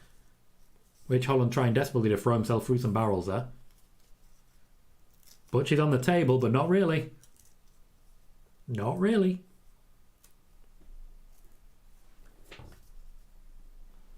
Oh, okay. Ellen Prince did indeed recover, and there was a bit of a broken glass. That was lovely. Kit Wilson, thank you, Leon. It's going to take me a while, guys. It's going to take me a while. A lovely finishing move, a lovely sell by Ellen Prince, and a lovely victory for Pretty Deadly. They earned it. They genuinely earned it. Elton was indeed strong. Mine says, I know you don't watch Saudi shows, but do you check results or switch off completely? I switch off completely. Completely. Often I'll learn the results in a spoiler warning when people start asking me about them. For a longest time, I genuinely thought Bobby Lashley beating Goldberg. Apparently not. No worries, Martin. Cena, 10 minutes. So I think that match was solid. If I'm giving it marks out of 10, I'm giving it an 8. I think there was one pretty big botch from Pretty Deadly. But I think that's the only thing that really stands out as a negative. There was a lot of positives there. Some nice hardcore moments. Some nice genuine wrestling. Just fun. Just overall fun. We're immediately going back to a recap of earlier in the night. Leon gives the match a 9. What do you want to give that match, guys? Marks out of 10 for the Donny Brooks that you've just seen. Chris says, I'm kind of ready for Pretty Deadly to move on from the Brawling Brutes. I'm also kind of ready for the Brawling Brutes to move on from Pretty Deadly, to be honest. They need some new people to feud with. I'd kind of like them to have a couple of rounds with Street Profits. Not successfully, but, you know. Adam, welcome to the show, mate. Nice to see you. Give the match an 8. Leon's given it a 9 already. Perry says, can you admit the card tomorrow does look good? Yeah, it's alright. I'm not particularly interested in stuff like Seth versus Drew. I'm definitely not interested in Roman Reigns versus LA Knight. I can't say I'm that interested in Cody versus Damian. So, the women's matches look good. I'm interested in Cena versus Solo. Not going to watch it, but, you know. I definitely don't see Seth losing at him. Nick Aldis, who we've seen several times so far tonight, has wandered into Paul Heyman backstage.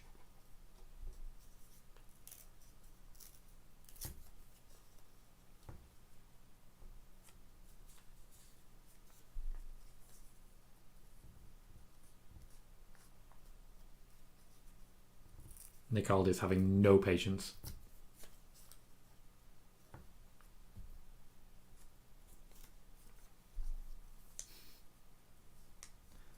Paul Heyman concerned about LA Knight, as you might imagine. Man's got to look after him. Adam, I could not care less about JD from NY. His name has been mentioned far too many times today, and it's going to stop. I know you're just here, like, it's not your fault, but I could not care less what JD from NY was saying. Couldn't care less.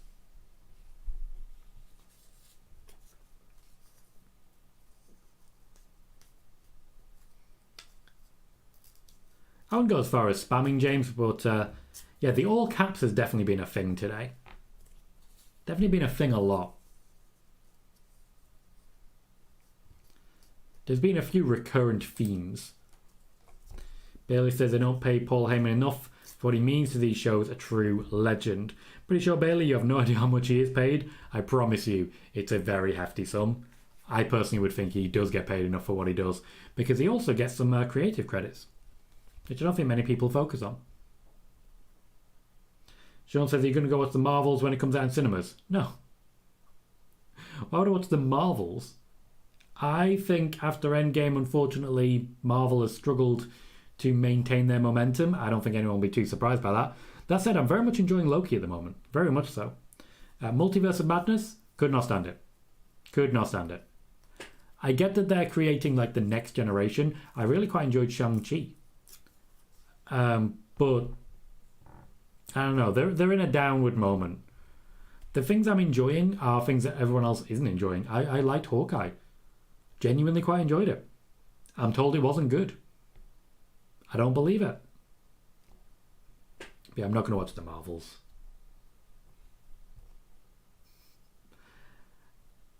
They have, James. They have. It's been a lot of JD from NY. If he wants to send a hate stream over, I will sit here and I'll click the show ad button to all of his audience. That works for me. I would have no qualms. If there's one thing I'm known for, it's my lack of qualmage.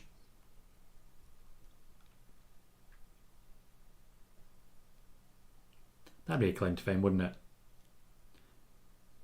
But yeah, Adam, to be clear, not calling you a troll. As I say, it is not your fault that other people have been mentioning that name, but I am quite sick of hearing that name.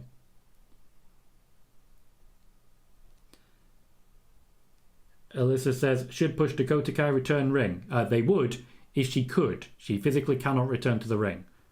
So you're saying they should do something that they physically cannot do. Chris says, I want to get into the MCU, but it feels like I need to commit a lot of time to it. Yeah, we're now at the point where if you weren't there at the beginning, you're just not going to be there. Especially with all the different TV series and things. I still haven't watched Ant-Man and the Wasp, not least their multiverse effect. Was it Quantumania? Leon says Multiverse of Madness was bad. I agree. Wholeheartedly. Could not agree more. We have half hour left of WWE Smackdown. One match left, that being Bayley versus Bianca Belair. Little more to go through because we do have our weigh-in between Rey Mysterio and Logan Paul up next. Looks like we might actually be finishing with a wrestling match. One thing we can say with certainty is that there'll be no Kairi Sane. Unless, you never know, they end up fighting all the way to the back and she pops up in the back. You never can tell. James says the only MCU movie I liked was Infinity War. I'd imagine that's because that's the one where the villain won. That was the origin story of the villain. And you know what? I quite liked it. James says there's over 3,000 hours of movies. I can't believe that. I cannot believe that. Alyssa says, do you think Dakota Kai deserves push? I think Dakota Kai is injured and cannot be pushed. Like, it doesn't matter what you deserve. If you're injured, you're not going to get pushed. That's basic stuff.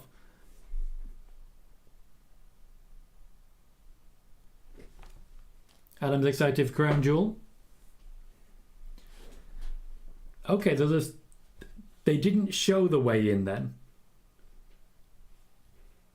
The weigh-in is all happening backstage. It did not happen in front of the crowd. Jack says, would you go to a state that's legal to carry a gun with a license to carry, or to a state that it's not legal but they carry it anyways? Okay, so here's the issue that you've got there, Jack. The world is full of dickheads, and dickheads will do dickhead things.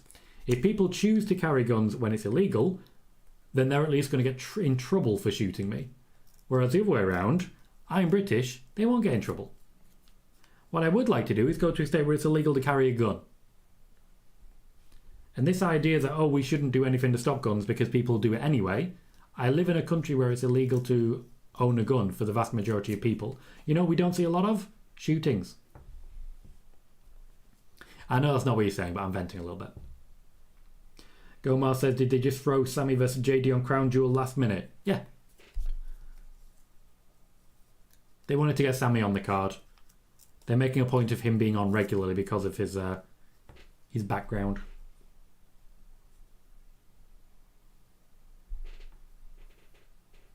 One thing I like about the weigh-in, Rey Mysterio is still wearing a chain, a watch, big shoes, his mask.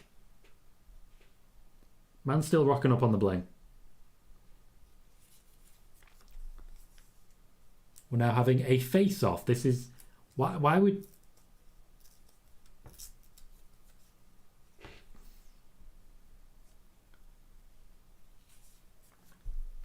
Is that your trash talk? You're short.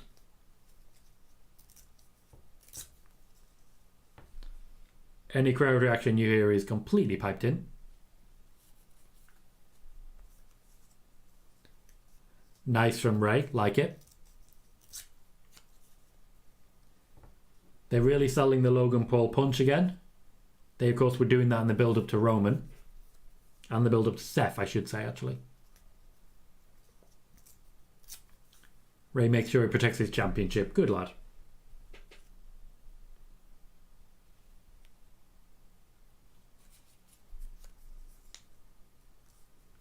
Well, that went well.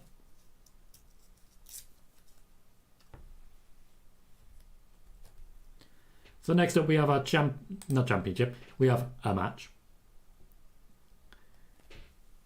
So logically we're going to have a, let's say Bayley starts her way down to the ring, then commercial break, then Bianca Belair starts hers. Oh no, the other way around, Bianca first. They're running down the card for Crown Jewel. They're killing time at this point. Adam says regarding the Randy Orton return rumours. No, Adam. What do you mean source states? What does that mean? Are you telling me that you have sources? Is that what you're telling me? Because if so, I have questions. Sean says, do you think it's possible Ray returns over Logan? Yeah, of course it is.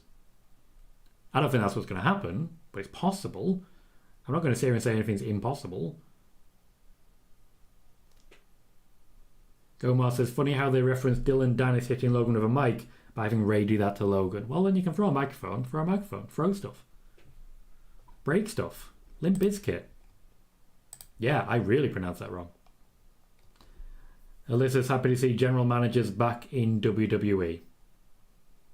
It's fair. I think there's certain gravitas added by someone like Nick Aldis that isn't immediately apparent elsewhere. You know? So we're good to have a few options available. We're really going over the whole card here. They are killing time. The main event's going to last at most 15 minutes. Adam Mendes says, wrestle vote. You need to put that, mate.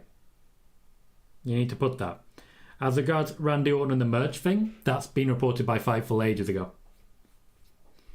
As regards creative and social media, also reported ages ago by yours truly. James says, WWE posted Drew the belt he's going to lose now. Did they? On this show? Because I didn't see that. Bianca Belair has indeed made her entrance. Or is making, I should say.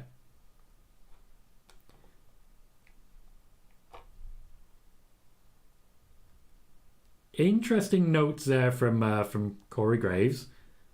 She shouldn't be blinded. On Instagram, thank you, James, appreciate it. Jack says, well, his absence hasn't been addressed by the company. Dave Meltzer has revealed on the latest Wrestling Observer Radio that Sheamus is currently out of action due to a really bad shoulder injury. Again, to my knowledge, it's not that serious. It is an injury, but I'm not aware that it's that serious. He's still recording Celtic Warrior workouts.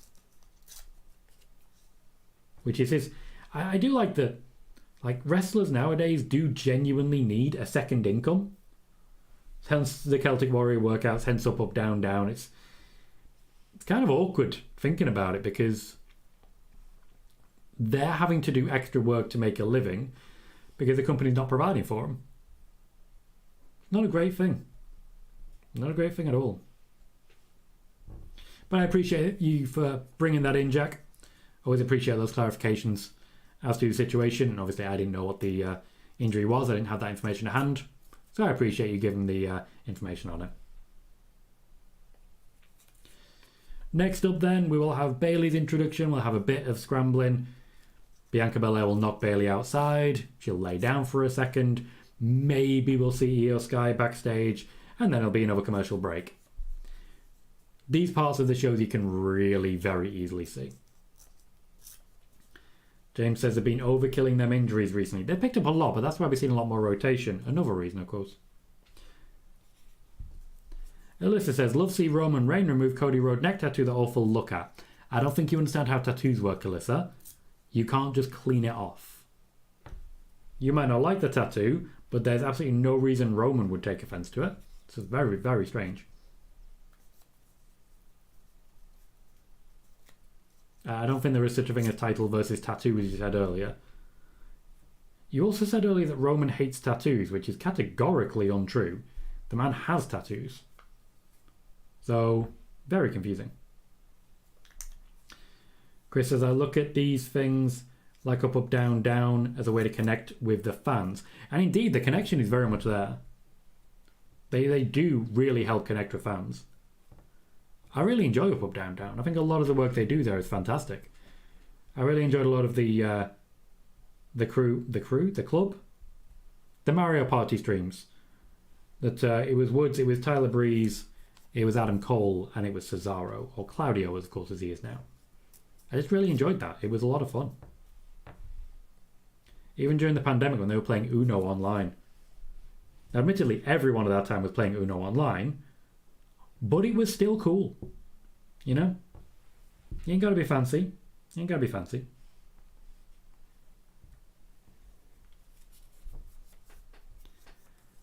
Back in play, advertising a football game in Austin. Is anyone else confused as to why it's called football when you spend so little time in any way connected to your foot and the ball? Next week, Carlito versus Bobby Lashley. I don't see this one being particularly fun. As I say, Carlito, unfortunately, just doesn't really wrestle that much. It's kind of awkward. They brought him back and he just hasn't wrestled. No, Martin, you've not missed too much. We had the weigh-in. It happened when exactly as we expected it would. And now we're heading in the build toward Bianca Belair versus Bayley, as Bianca Belair looks for an opportunity against Io Sky. Thank you very kindly, Will. I very much appreciate that. A generous donation. Says it's crazy how WWE is slowly trying to push younger talent in AEW getting older talents. Yes, unfortunately, the comparison is not missed. I don't know if, Will, you've checked out Spoiler Warning yet, but we get into AEW a little bit. Thank you very kindly for that donation. Alyssa says, I hate Cody Rhodes' awful look at not Roman Reigns. Cool. So you hate someone because you don't like how they look. Not the biggest fan of that. Mine says there's only one football tournament in NFL. That's hand egg. Sorry for American fans. You shouldn't be sorry. I don't understand it. It's not... You don't even kick the ball. Pretty much, Martin. Pretty much. Adam says, is Flair going to wrestle AEW? If you want to know about that one, Adam, pop over to Spoiler Warning earlier today, where we do a lot of details about Ric Flair, about AEW, and about Mercedes money. Gomar says Carlito's been doing well on the live shows. Good. They've been encouraging him to, let's just say that. They've been encouraging him to wrestle more on the live shows to regain his fitness.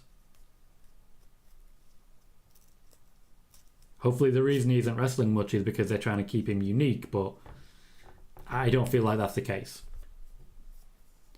And we're away. Bayley versus Bianca Belair, a lot of history here. James says Flair versus Sting. Mentioned that earlier as well. It's more real than you'd think, isn't it? It's more real than you'd think.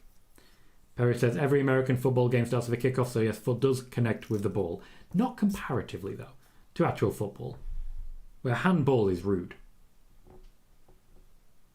I'm glad there is at least some kicking, though. Helps me make sense of it. Prefer Australian football, to be honest. Martin says 2001 again. What have I missed? Oh, yeah. Of course. Leon says Gunter versus Ric Flair, chops versus chops. One chop and Ric Flair would be done. He's never taken a chop from Gunter. I don't feel he could.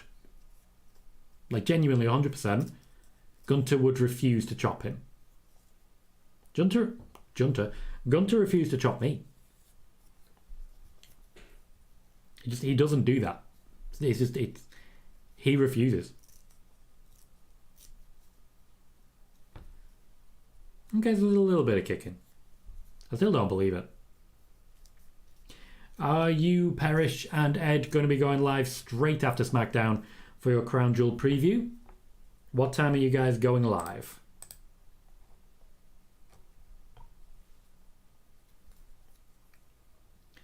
Will says your report of Io versus Bayley at Mania looking right with that tease from Bayley backstage. We will see how involved we get from Kairi Sane. Adam, you've asked that exact same question in reverse almost every single show. I need to work out if that's actually the same guy.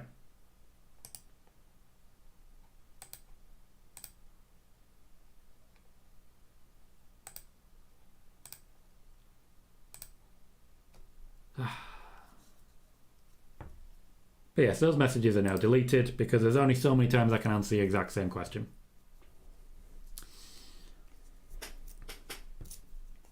James says, never thought a few decades later you're probably going to get Flair versus Sting. Life's crazy. To be fair, they weren't exactly young in 2001. Martin says, bet Triple H and HBK worried Flair may wrestle again. That's why they had no interest in signing the guy again. He wanted to come back to WWE. They wouldn't let him. Leon says, Ilya Dragunov said that a paper cut to the finger hurts more than Gunter's chops. Ilya isn't human. Ilya isn't human. We've established that. The man is the definition of tough.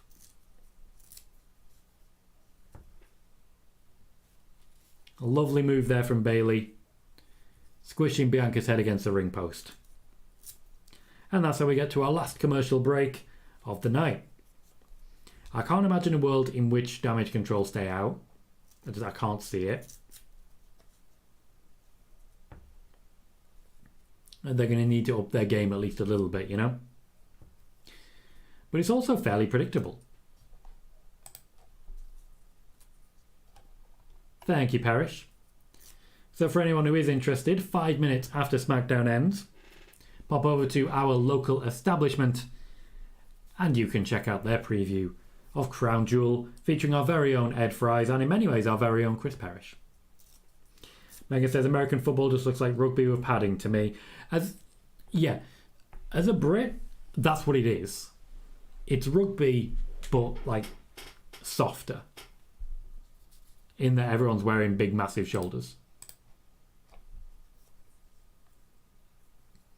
James says the Ilya flying elbow to the chin has gotten hurt, especially that one he did to Mello.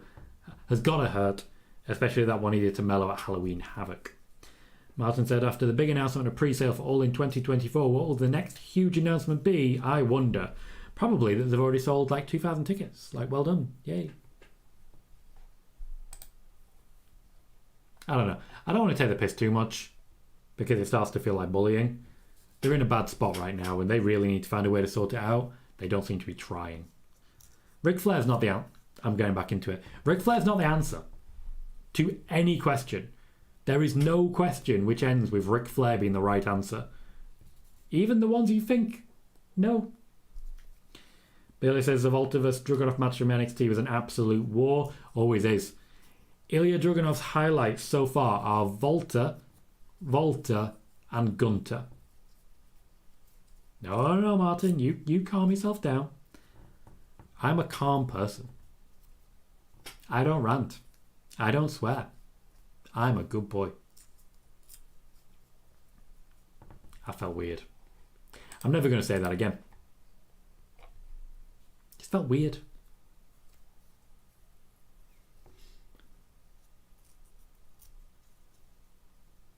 I am wondering if some of the matches are out of order. I don't mean as in they're rude. I mean as in they've been laid out of order. When I went in 2019 to watch a Raw and SmackDown taping in Manchester, they reshuffled some of the matches. They had their opening promos and everything like that, and they just reshuffled the matches when you, actually watch the recording. It was entertaining. Says a lot about the pacing and everything that they do. Bianca's freshly back, of course. Didn't wrestle for a couple of months, but seems to be having no issue with it. Definitely just got elbowed in the head, though. James says, I think Tony Khan is trying to be nostalgic, which is not working. It is not. Megan says, he is if the question is who needs to step away from wrestling immediately and stay away for good. That might be the only exception. I'm going to give you that. So far, Bayley versus Bianca is not exactly catching fire. It is not exactly Hunger Games catching fire. And I'm wondering if the crowd shots are being edited because the crowd do not seem particularly invested. Jack says, I like Paul Heyman telling Nick Aldis he better have a lot of medical personnel tomorrow. LA Knight's going to need a mop-up. Martin said, is someone watching this SmackDown in Saudi, you think making sure all goes well? Yeah. They'll be watching it. They'll have a couple of staffers keeping an eye and they'll have someone working the YouTube, won't they? They'll have all the clips ready and queued up for when things go live, but they'll have someone who's actually got to press the button, you know? They are, James. They are. Alyssa, there is no way I'm ever going to try and answer that question. It is up to an individual who has a baby to decide how long they would like before and whether or not they return. Leon says, I miss Edge in WWE, I can't lie. And then deletes it. While I'm reading it, he deletes it. No idea what he said.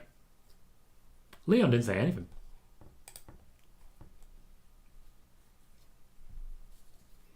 Bianca Belair starting to build up some pace now. Bayley was in the ascendancy for most of it, but we're going pure babyface at this point.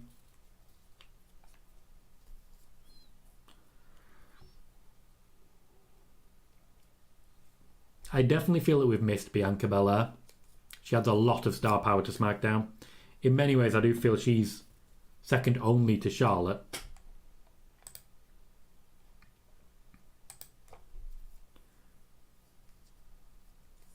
No, right, Leon? No, right. Either way, message is gone. I do apologise that I'm yawning. As I've said, I did take a couple of weeks off to rest up, and my body's now on a sleeping schedule. If this show wasn't Daylight Savings, I probably would have missed this one as well, and then started again next week. I swear I've seen you say that somewhere before, James.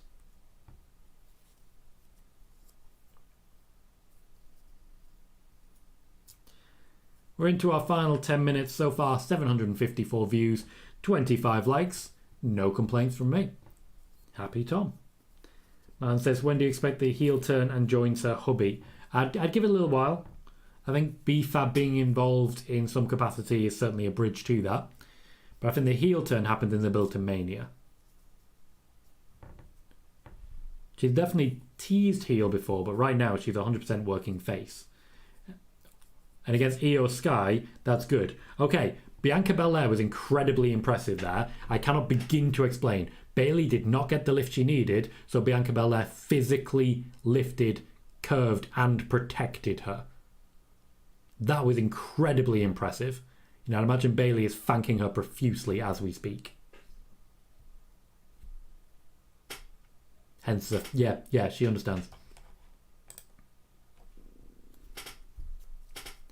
Yeah, there was potentially a risk there, but Bianca Belair just said, no, there isn't. Nothing but respect for that. Oh, don't go for the move again. Don't go for the move again. Never go for the move again. Once you've hit a signature move, you never do the signature move a second time. Them's the rules. Ooh, we're doing a roll to the outside. I said she was a kind of tweener before the absence, then comes back full face. Why I asked as kind of weird. And I imagine they'll head back to it when she works around Charlotte again. But I think it might be Shotzi and Charlotte versus Kabuki Warriors sooner rather than later. You never can tell. Jack says, I enjoy watching Bayley's in-ring work, but I found her outside work kind of boring. I wouldn't say boring. Repetitive now, yes. I do feel the character has been going for a while and does need a bit of a change-up. Bit of a refresh. I'd like her to take over a little bit more as like a firm leader of damage control.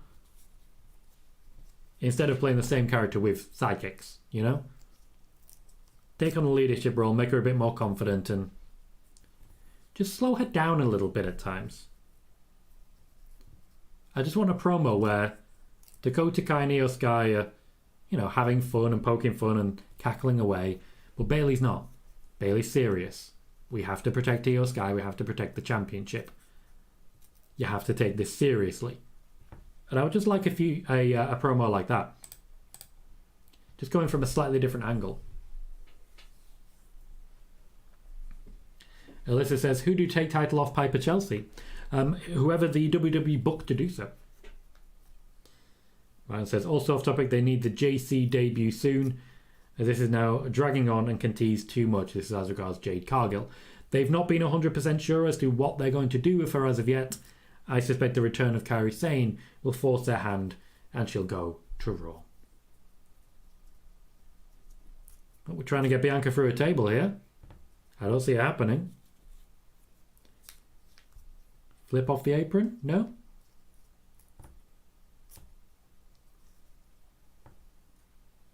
Well, they're going to do something on the apron. You can't do that. It's the hardest part of the ring. For those who don't know, hardest part of the ring. Chris says, so the other day I saw Bayley fan Izzy have her first wrestling match. Gotta say she wasn't that bad. She was green, but there is something there. To be fair, she's very young. If she wasn't green, that would be more confusing. Bianca Belair flies, briefly forgets that there isn't another commercial break to come. I thought for a moment we were heading back towards table, but Bianca Belair, not her play.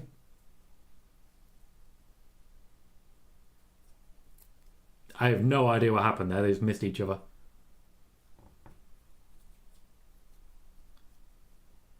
A nice escape from Bayley. I honestly thought it was accidental there and there was a bit of a botch, but no, she moved that real smooth. Only a couple of minutes left. If we're going to see damage control, it'll be sooner rather than later. I think Bayley's about to get whipped.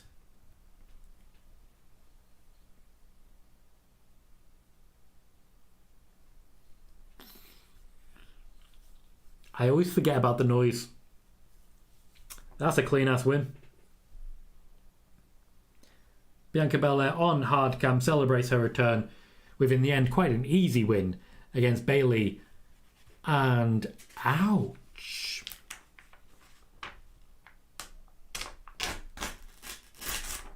Can't wait to see the welt on that one.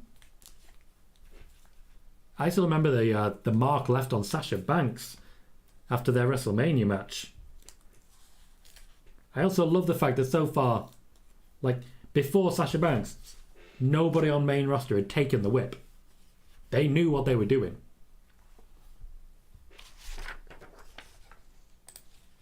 And we finished basically with a highlight reel of Bianca Belair. Jack says the exact etymology of the word football is slightly unclear. Many historians say the term dates back to the late Middle Ages, when it's used to refer to any sport that is played on foot, as opposed to sports played on horseback. And that would be really important if not for the fact that football is where you kick a ball, and you will not be able to argue with me otherwise because I am belligerent.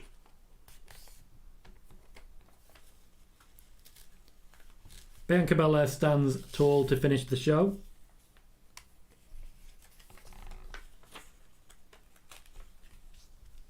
Well, we were talking face or heel. I think we're about to find out one way or the other.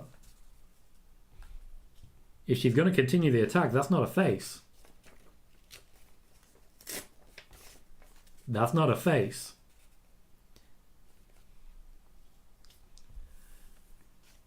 Okay, so with a guess, the idea is that Bayley is now being eliminated. Dakota Kai can't get involved because of her injury. So, who's in Io Sky's corner? We know who's in Io Sky's corner. That's what I'd be thinking of that. That is our show over. That is SmackDown done. It was okay. I can't sit here and say it was great. The match itself was maybe a 7. I'll give it that. Decent quality. A couple of very good moments from Bianca Belair. But ultimately, still a bit dull. Yeah, I would agree, Martin. Still a tweener. Bianca Belair taking it to him. But I think, Leon, you absolutely nailed it. Pretty mid-show. Pete gives it an 8. There's 6 out of 10 for the show. It was just a little disappointing, but we get what we get. And sometimes you gotta accept it. Leon gives it a 7 as well. Mine says, great show, Tom. Have a great night or afternoon all. See you all Monday. Smash those likes on the way out. Just in time, Pete. Just in time. As always, at this point, I will be calling it. Chris says that was a show that was just there. 6 out of 10 for a go-home show. It's not good enough. But it is par for the course lately. I'll be wrapping up there. I've been Tom Colohue. You've been fantastic. And I'll see you all very soon.